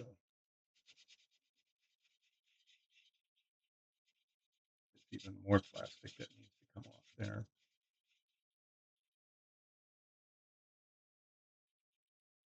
I didn't bother sanding that down before I assembled the parts because I knew I'd be doing this, so I'm doing this at the same time. When I finish this section, I'll get back to chat. I want to finish this little challenging part here.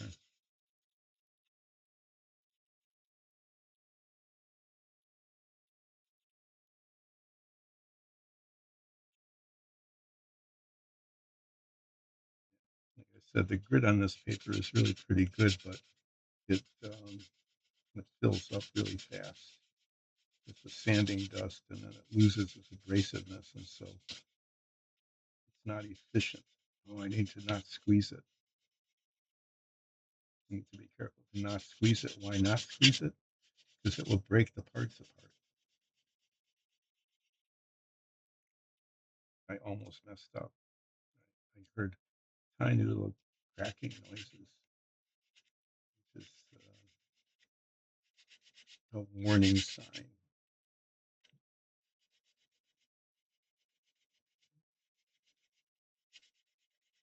The sound of impending doom.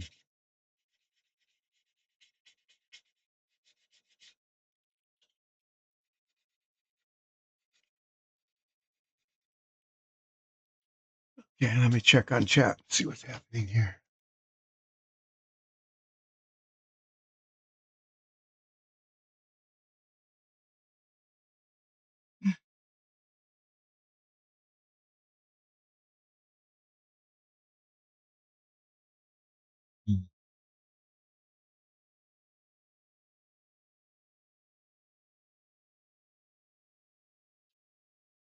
that worked out well.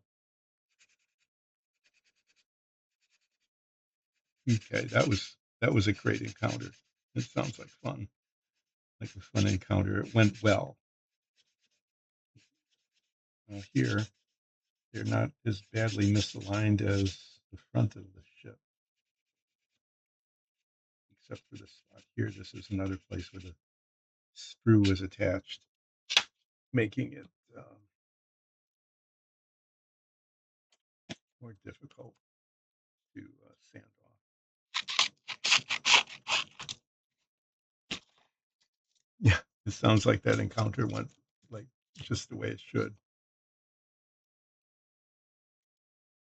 Fun when a plan works.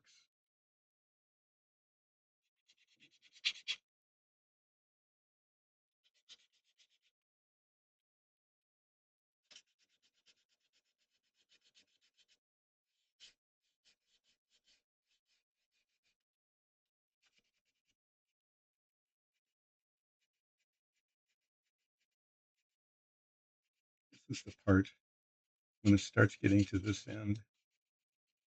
See the end. I start getting impatient, and when I start getting impatient, I can make blunders.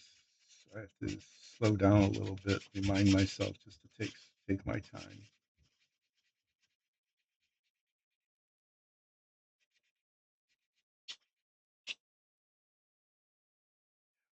I know I'm going to break that railing.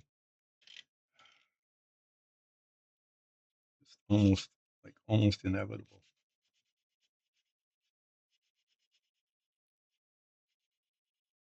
I don't know how many times I've done that. Many times as I'm working on something. I need to be careful about this.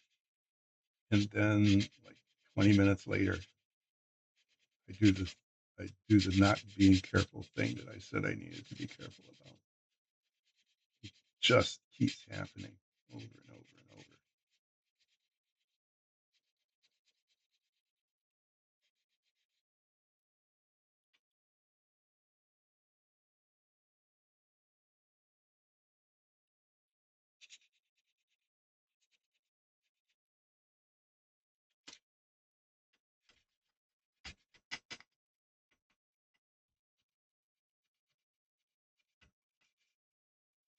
So I'm gonna try to be careful here. I don't know if I'm gonna fail or not. I could end up failing.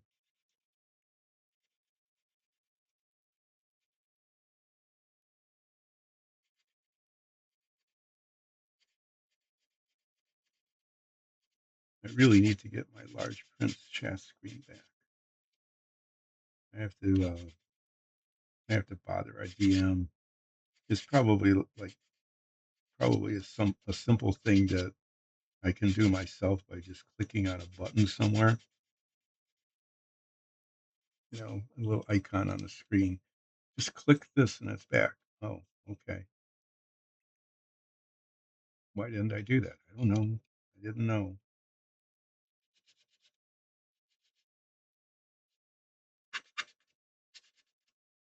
Okay, I'm going to go back to the 400 grit and finish the rest of the tail end of the submarine here. The aft. This is the aft.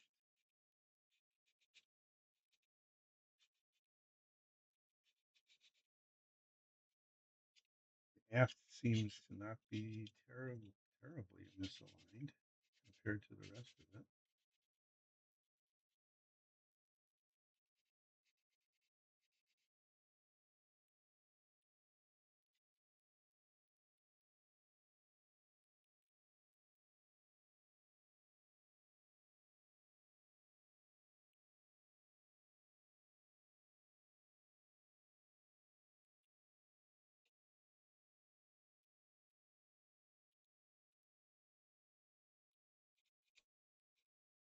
Little line there where the seam is, but that seems to be disappearing. Okay, this is this is misaligned here.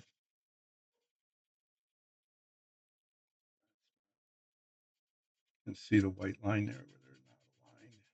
The white line and misalignment.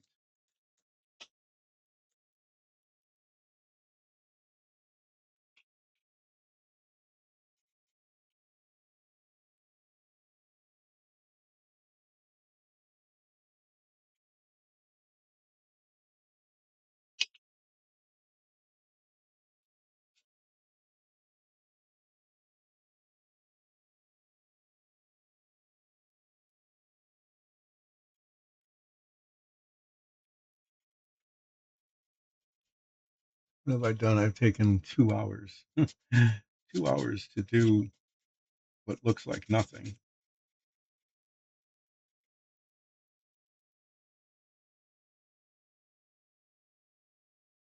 The nice thing about building these models when one is 9 or 10 years old is that you know, it wouldn't have mattered that there were seams showing. Just glue it together, it doesn't fall apart, move on to the next step. But now I'm older and I try to get rid of these so that they don't show. Of course, when I was younger, I didn't paint them either. It was just the raw plastic, you know. And when it was done, it looked like a submarine. It wasn't pretty. It was messy. It probably had a couple of fingerprints from the cement where it got on my fingers, and I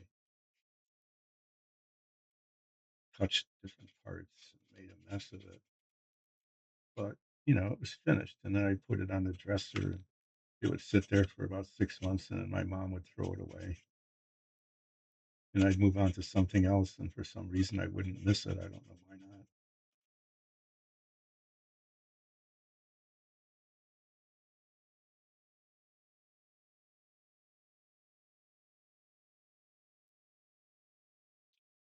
But yeah, none of my old models survived my leaving. My leaving for college. None of my old models survived very long at all, really.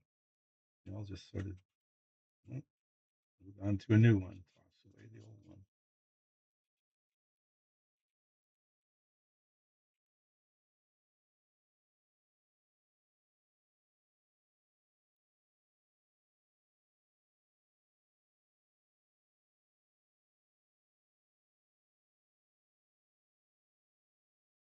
Ah, those would be good spells.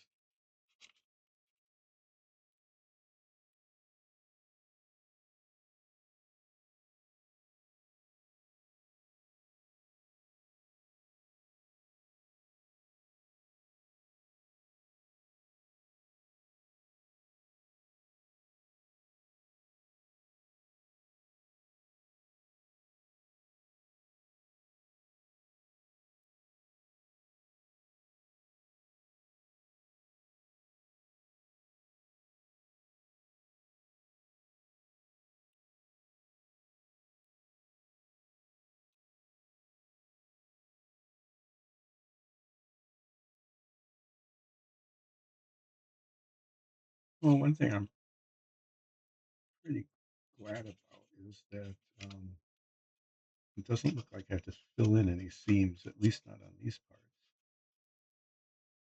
Actually, these are the only parts where the seams would have to be filled in. These in the this in the conning tower. Oh, the rest of them, well, that's not true. The deck is going to need seams filled in. It's just the way it fits. So unless the seam between the front, the fore and the aft decks, unless that's covered somehow by something, by the conning tower, for example, there are going to be seams that will need to be filled in.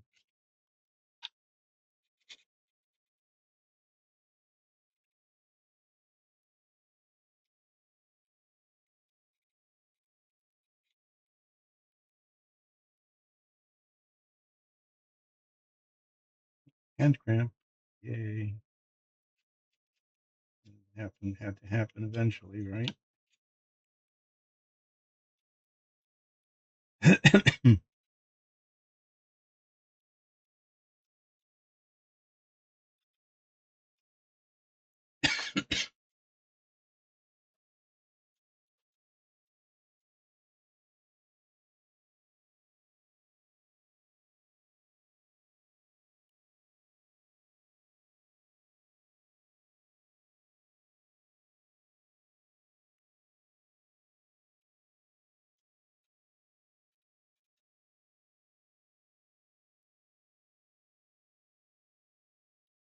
Seeing a little bit of a white line here, right at the very, very tip stern.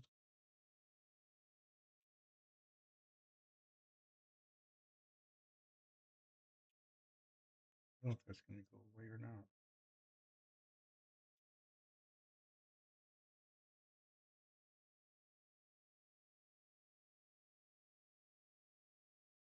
Right part here.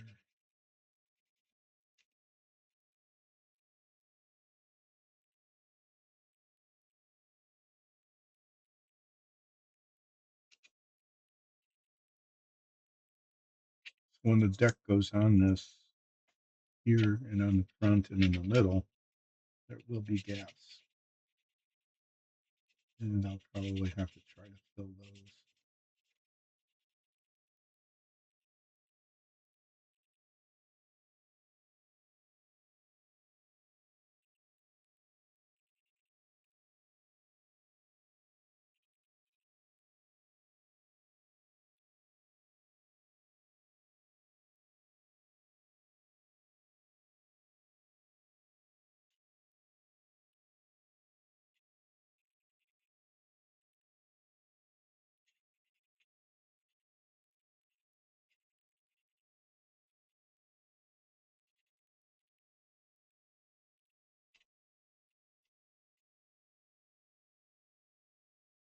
So I think that's all pretty good. After I polish it, keep calling it polishing.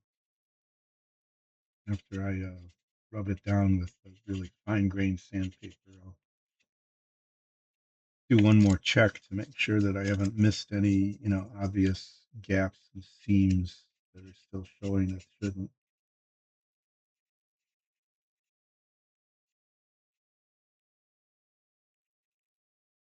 I'd say this took, as usual, almost everything on this stream takes twice as long as I think it should. Sometimes even longer. Sometimes not only that, it takes twice as long, and then it gets messed up and has to be redone, so it ends up taking 4 or 5 times as long. The only thing that's consistent is that somehow or other, I've actually managed to finish these models. I have to say, I'm not really sure how I'm able to do that. Um, seriously, I finished a bunch of them. Oh, that's one thing I wanted to do, and maybe I will. Is what I wanted to do was make a list of the models that I finished, so that I can keep reminding myself that I've actually finished models.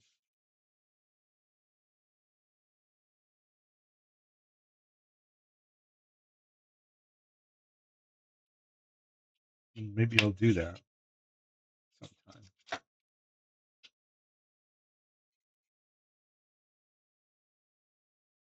Because actually, I finished quite a few, and every once in a while I start going through mentally, thinking, trying to remember which ones I've done, and I actually end up forgetting some of them. Oh yeah, I did that. I forgot about that. That was another thing I actually completed.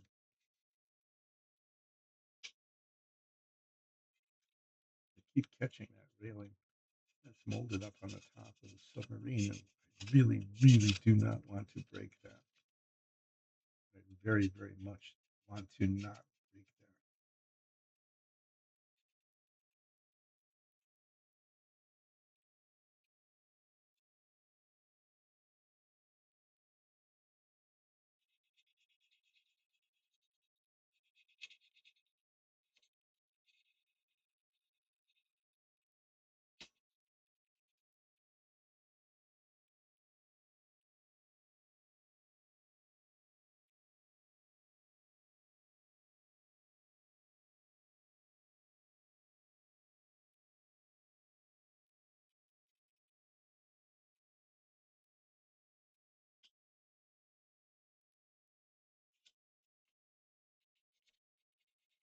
That's why it's tempting to kind of set this down.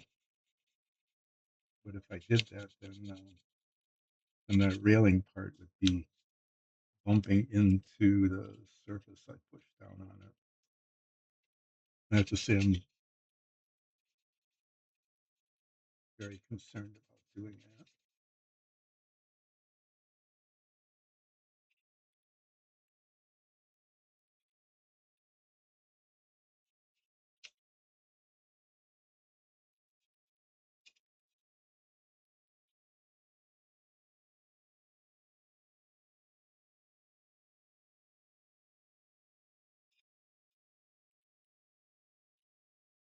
I'm going to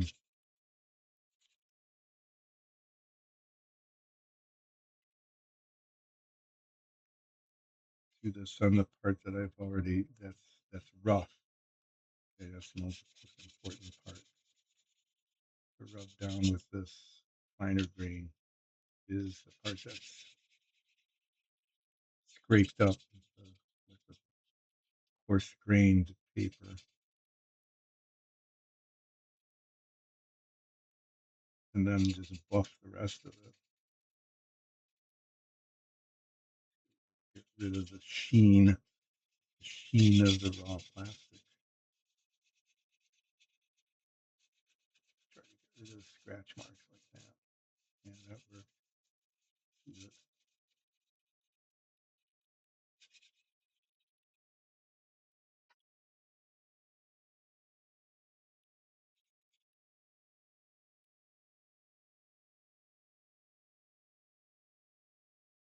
Hmm.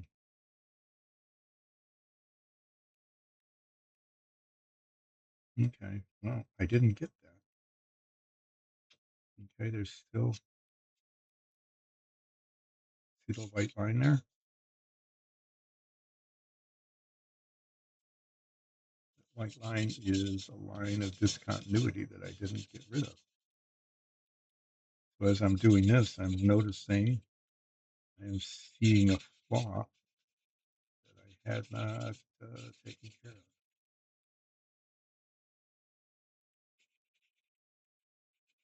That I thought I had. I need to go back and use like the 400 grit or something on that.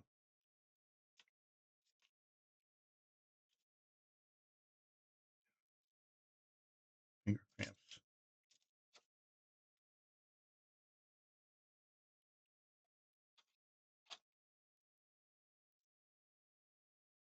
I don't know what this is, but it'll have to do.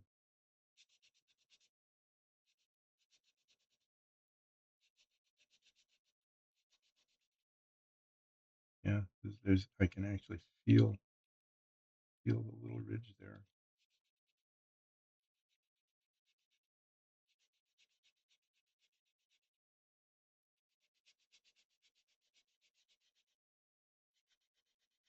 And it probably would be totally invisible down here in the keel, but I'll know that it's there. I would know that the problem was still there.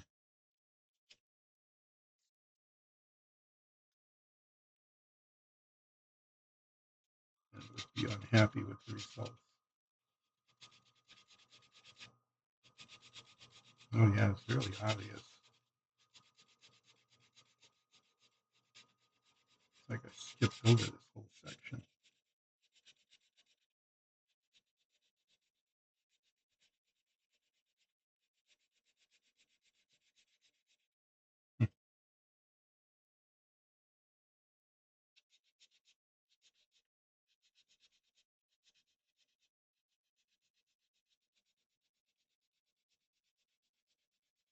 Oh, sorry about that. I just have to redo something that I thought I had finished that I hadn't.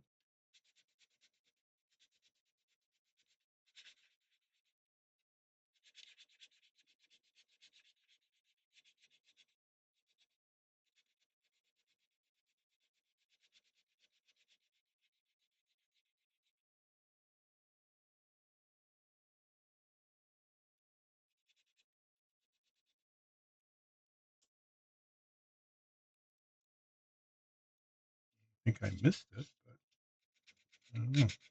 I thought it was done, and it just obviously isn't.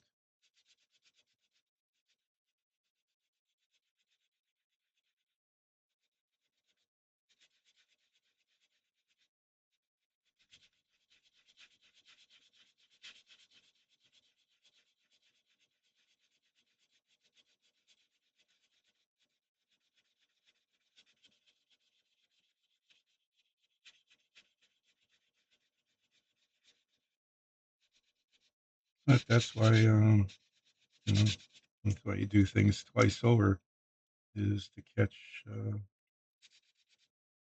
problems like this before they become a real serious problem. Like if I had painted this, it, you know, and if you turn the submarine over, I don't know why you would do that, but you might. You just see a big line right down the middle of the keel, not the key, the keel.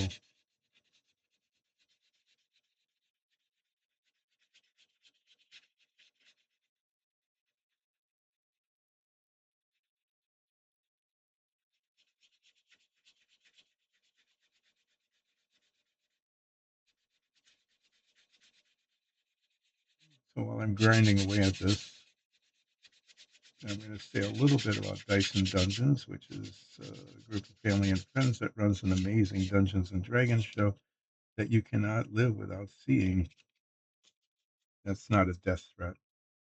What I'm saying is that it's really worth your while, so that you should either catch it with a live chat on Twitch when it streams on Sundays, or you should go on YouTube or listen to it as a podcast. So that's Dice and Dungeons. Check it out. It is an amazing show. You will enjoy it. I command you to enjoy it.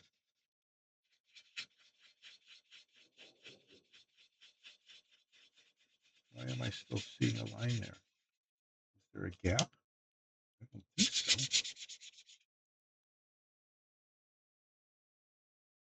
I don't feel it.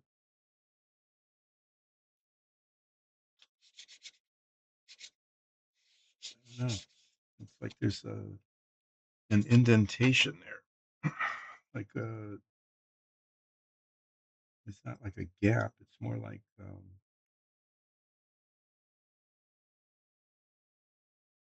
an indent.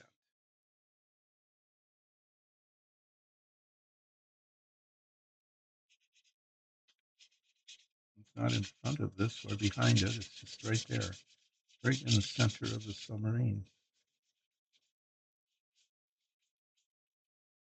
I don't know if I can fill that in, or if I just need to keep sanding at it until it's gone.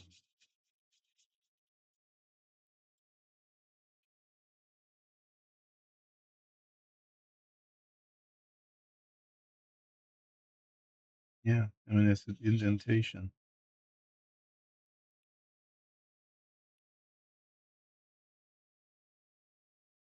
It's pretty deep actually. It's going to take a long time to get rid of that. Okay, what I'm going to do, I'm going to finish rubbing this down with the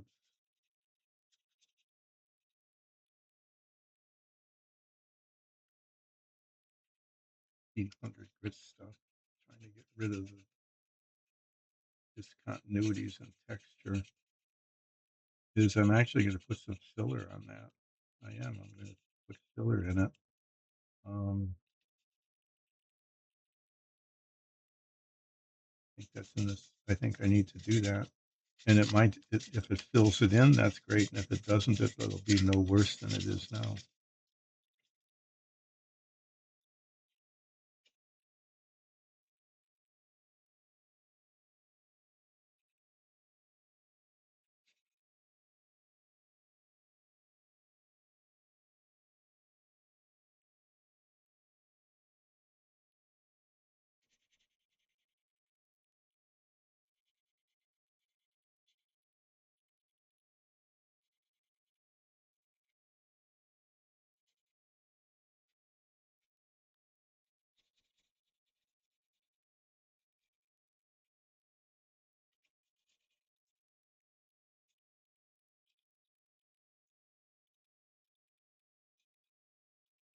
There's a major flaw in the molding here. There's like a wrinkle. Can't do anything about that, really. I mean, I probably could. I could sand that until it's gone, but wow, that would be a lot of work for very little payoff.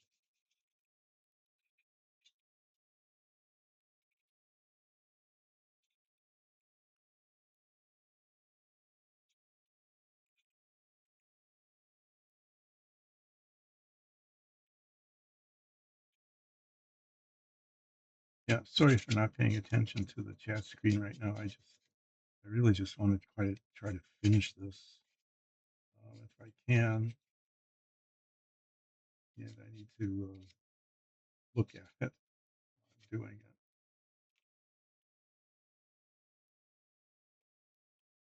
but I appreciate you dropping in on me, and I'm glad that you're starting a new campaign. It sounds like a lot of fun and a really good fit for your character, Mirage.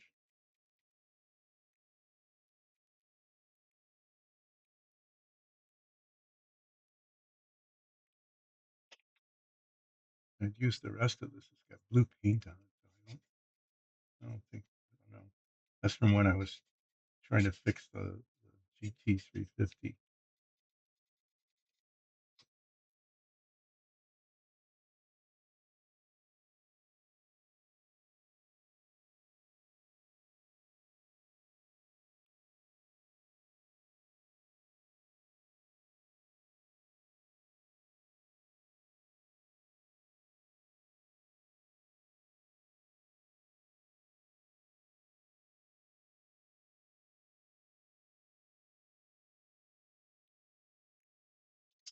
So what I'm going to do after I finish rubbing the rest of this with the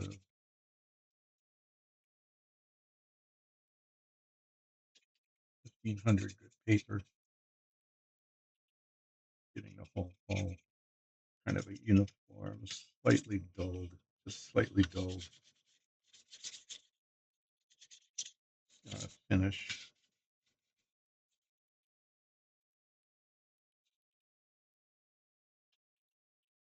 Not really scratching it as much as I'm just sort of deglazing it, deglossing it.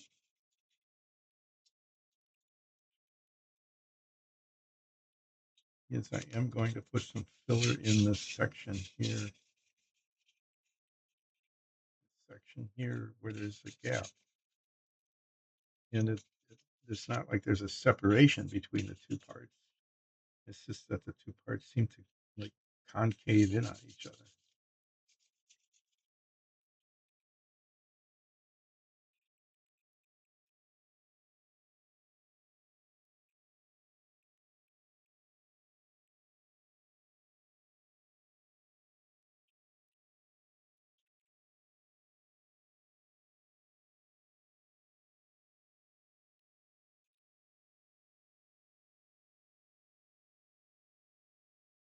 I've got this, it's called green putty, green stuff. It's supposed to dry really hard and it's supposed to adhere. And as I said, if it sticks and fills that in, fine. It stays green, but that won't be a problem because this is going to get painted with a gray primer.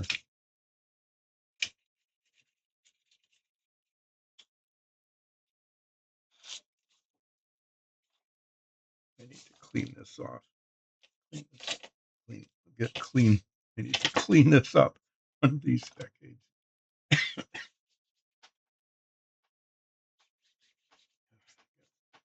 are filthy now.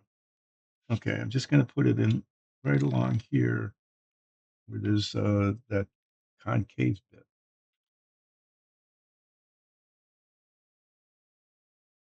And it's oozing out all over the place for me. Not all over the place, it's just oozing out.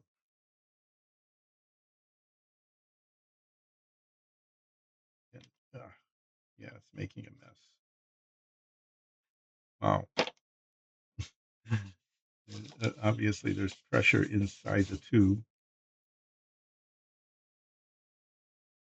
And without me even squeezing the tube, it is coming out.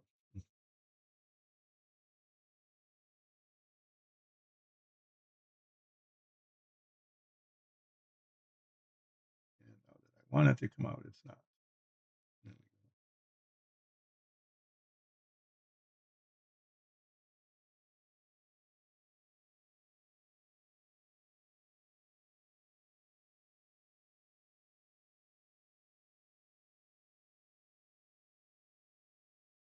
And now what I want to try to do is get rid of the surplus. It's just a lot of it on there. try to do this with a toothpick.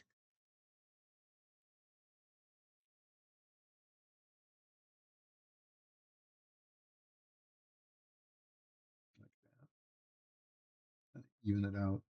It's not supposed to shrink when it dries, and so it should be just, it should be okay. I just don't need, the more that's on there, the more I have to sand it off, sand it away later. And I just as soon not have to do that. Okay, well, hopefully that will set in that opening and kind of fill it in a little bit, at least some. Oh, what a mess. Yeah, okay, there it is. What? Okay. It was totally out of focus there for a minute. Probably was focusing on the top of my head. I'm guessing it was. Wow, look at this.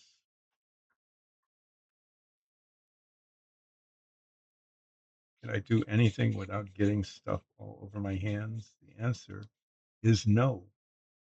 It is just a mess. I'll wash this off a little bit later. Throw away the paper towel before it gets even more messy or messier is the correct way to put it. Okay. On Monday, what I'll be doing is sanding that, okay, and then installing the decks on the top. After those are put on, they will have gaps that need to be filled in. Um, these have sprue marks on them. They need to be sanded off here and in the back here and on one of the sides. Oh my, okay. Good thing I'm looking at this. As I'm looking at this, if you can see it here, these openings are all pretty clear, but here there is flashing in the railings, and it's really hard to see that. But after it's painted, it will look bad. So yeah, there's some here too. Rotate things in the light, and so those need to be cleaned up. When this is attached, this is going to be attached here at some point, and once that's attached, there's gaps here. Those will have to be filled in with that green putty stuff.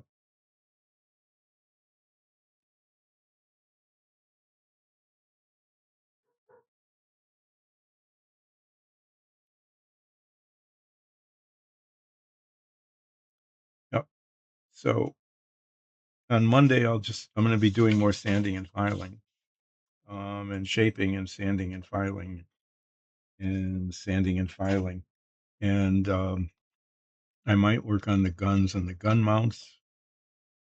I can cement the guns once I get those cleaned up, and those are going to be a long, tedious sort of thing as well, because there's a lot of flashing where the mold seams are showing on the barrels of the guns, and they're delicate little pieces, okay, that need to be not broken. There's a good chance you'll see one of them break on Monday as I'm trying to clean them up. There's just a chance that could happen. But if I can mount the guns onto the mounts, um, and I can eventually get those primed and painted. The guns are painted black, so it's a different color than the rest of the hull. So I can actually do those kind of separately. And then we'll see how far I get in terms of cleaning up. If it's like today, it'll take a long time just to clean the parts up well enough to be able to put them together. And like I said, when I put the decks on the top, there will be gaps, and those need to be filled in when these parts go on here. There's a gap between the two, front and the back, and then there's a gap here and here where they fit into the hull between the deck and the little part on the front of the submarine, on the So on Monday, the first thing I'll do is I'll sand this, maybe polish a little bit more, and cement the decks on. And some if I do that early in the stream, the cement might set enough so that I can put filler in like this, okay, that I can put filler in the gaps. I won't be able to sand it until Wednesday, but there's that. And then there's all sorts of little pieces like rudders and propeller supports and the drive shafts and the propellers themselves, the periscopes and antennas and little bitty things like the capstans and stuff. All of these parts need to come off of the all these parts need to come off of the sprues, and the seams have to be sanded so that they don't show, and the sprue marks need to be sanded so that they're not on there. And then I mean, that's going to be tedious and it'll take a long time, but then the assembly is pretty straightforward. They just get cemented on, and once they're cemented on, then the whole thing gets primed gray. And I think the primer will be a good color for the base of the hull, for the dark gray part. And I've got a light gray color that I'm gonna test to see if it'll work for the top. At some point, I'll have to get the propellers. It says paint them gold, but they really are bronze. The propellers are made out of bronze in real life, and that's the color I'll paint them.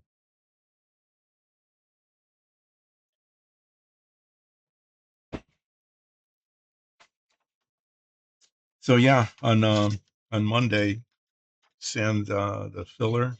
Hopefully, it'll work. Put the decks on the top. Um, I'll test fit those and then set them on and cement them in place.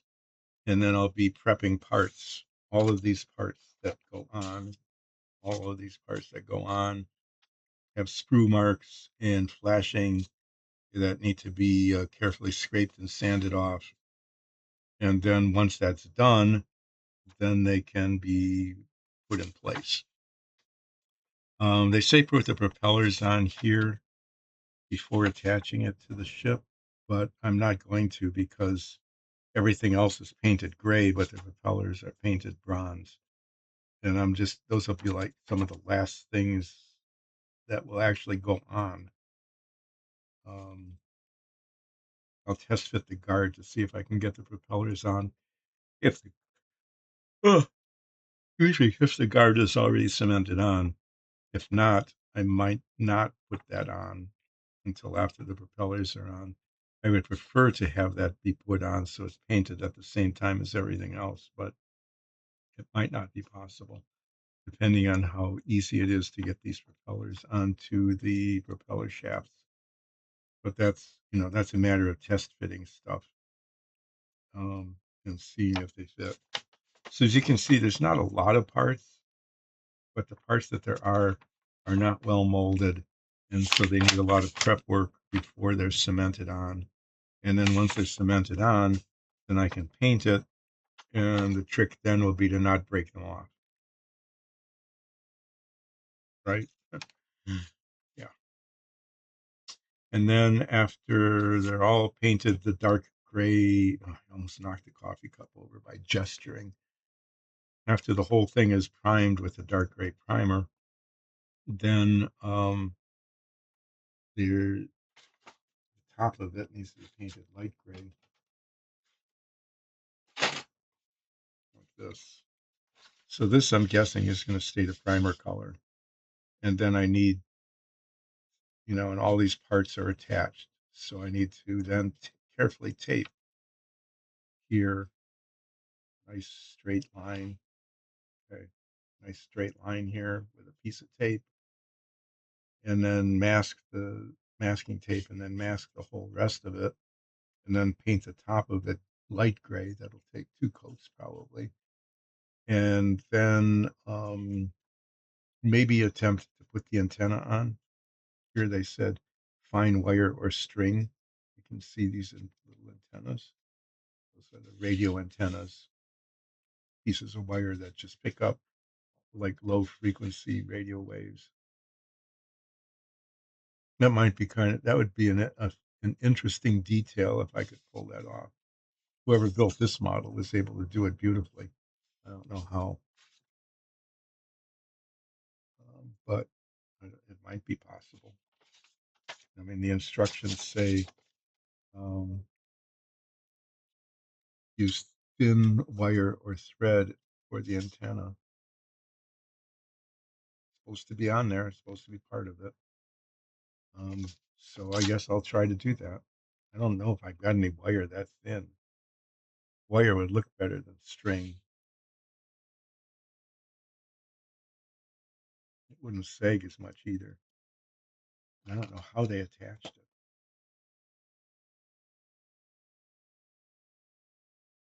Mm, I don't know. My model might not have that. I will make an effort.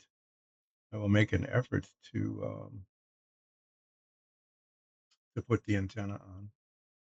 But whether I'm successful or not, I don't know. We'll find out as I move along. So that's what's going to happen Monday. Is sand this, attach the decks on the top, fill in the gaps, and start prepping all these little parts, the guns and the antenna and the cap stands and things. Remembering to do it inside of a box because some of them are really tiny, and as I'm sanding them, they'll probably get dropped. So there. I'll be back on Monday at more or less 10, continuing to work on this. Between now and then, I might clean things up. I'm not sure. And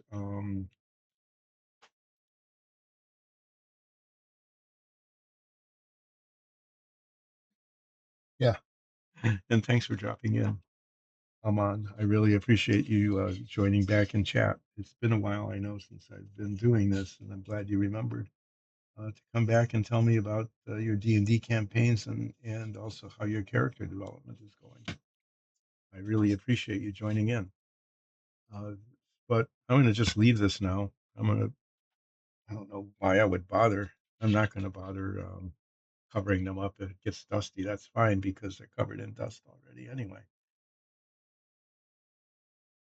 Oh, oh.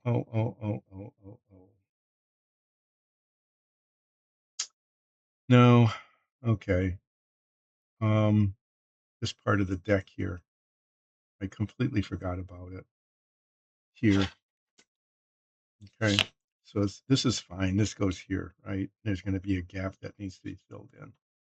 But there's a seam right here, and this part of the deck shows the periscopes go up there.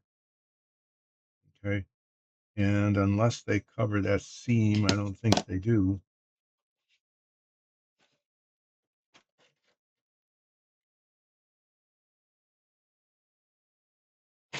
No, they'll cover part of it.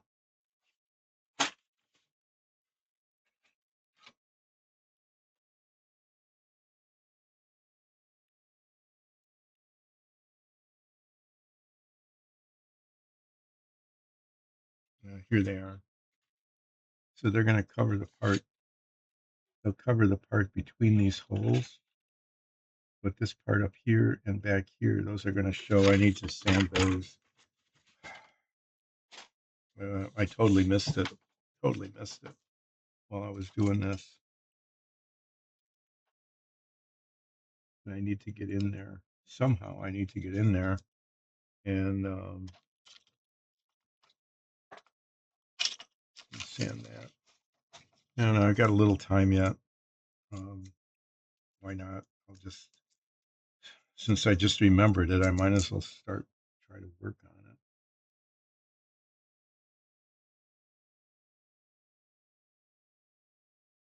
You sand it flat anyway, otherwise it's not going to work.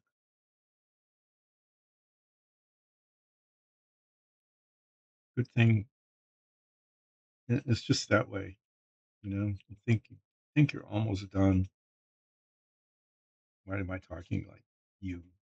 I think I'm almost done, and then I look around again and see that I'm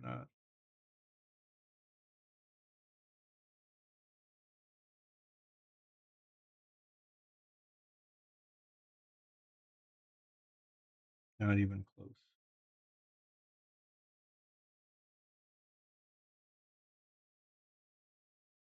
Yeah. Oh my, that's really bad. Actually, I think I'm going to use the file on that. That's a significant problem there. Significant discontinuity and fit.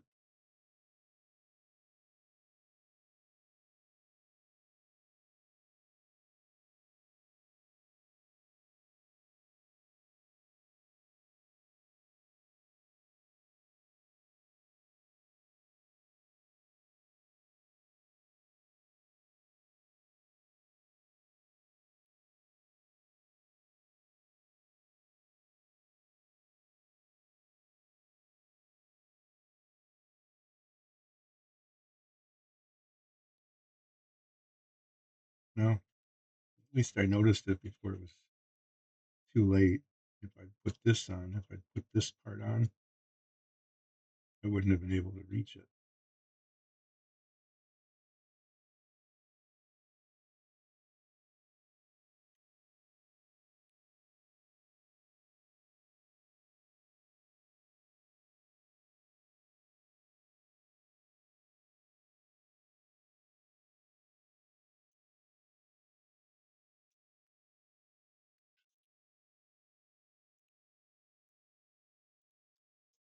I guess that didn't. It didn't take too long.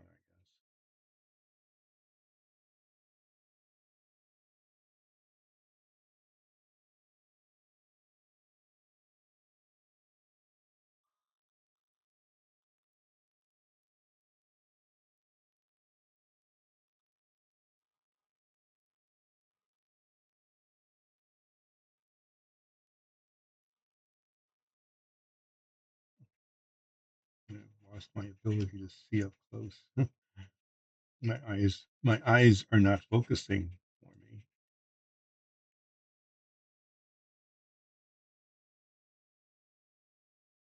Just simply are not.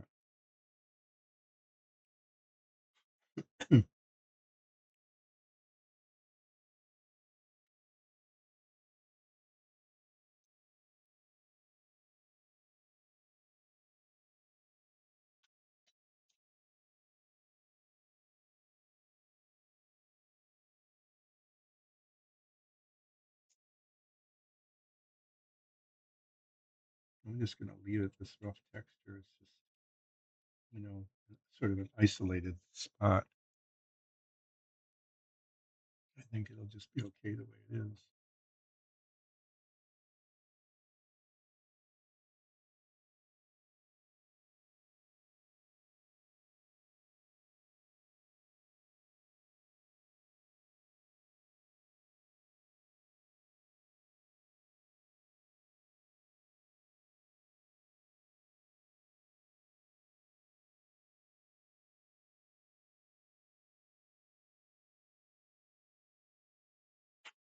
I'm just going to try to get some of the dust out of there so I can see what I've got.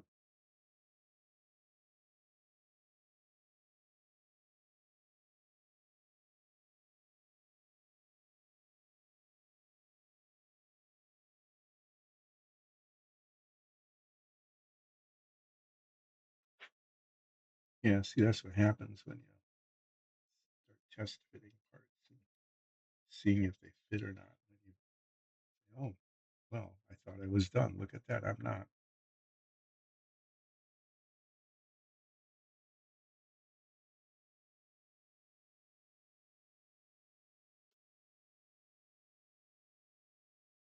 Okay. Well, except for the debris that hopefully will wash away.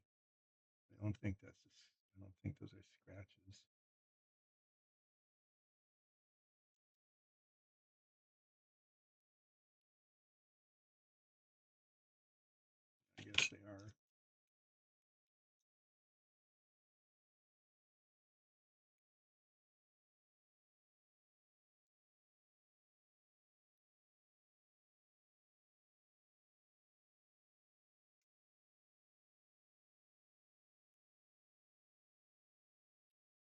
Yeah, except for that, I was able to do this relatively quickly, meaning it didn't take more than like half an hour.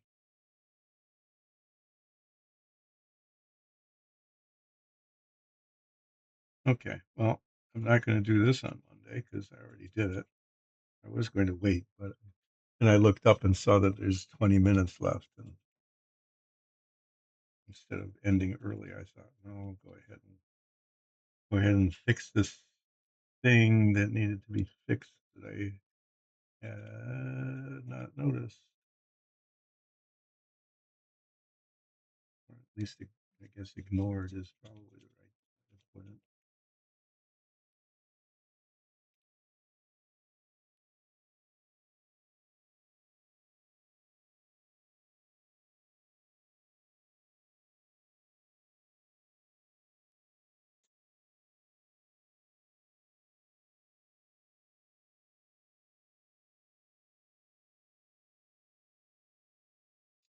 Okay, well, that's that. And the rest of this looks pretty decent. I think it'll do. I think the rest of this will be okay. Um, okay. Well, there was one more thing because there's always one more thing, and I've got mess on my hands because I can't do the stream without making a mess somehow.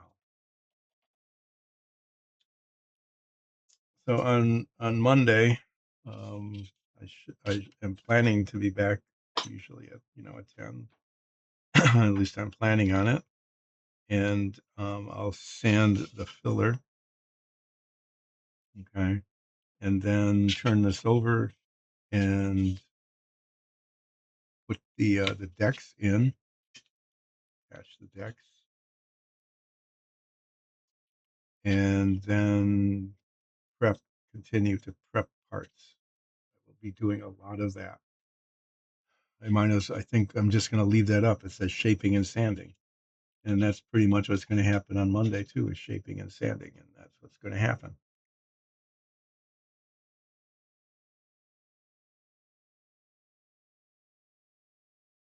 And then I'll talk a little bit about Dyson Dungeons and say you really need to watch our Dungeons and Dragons show.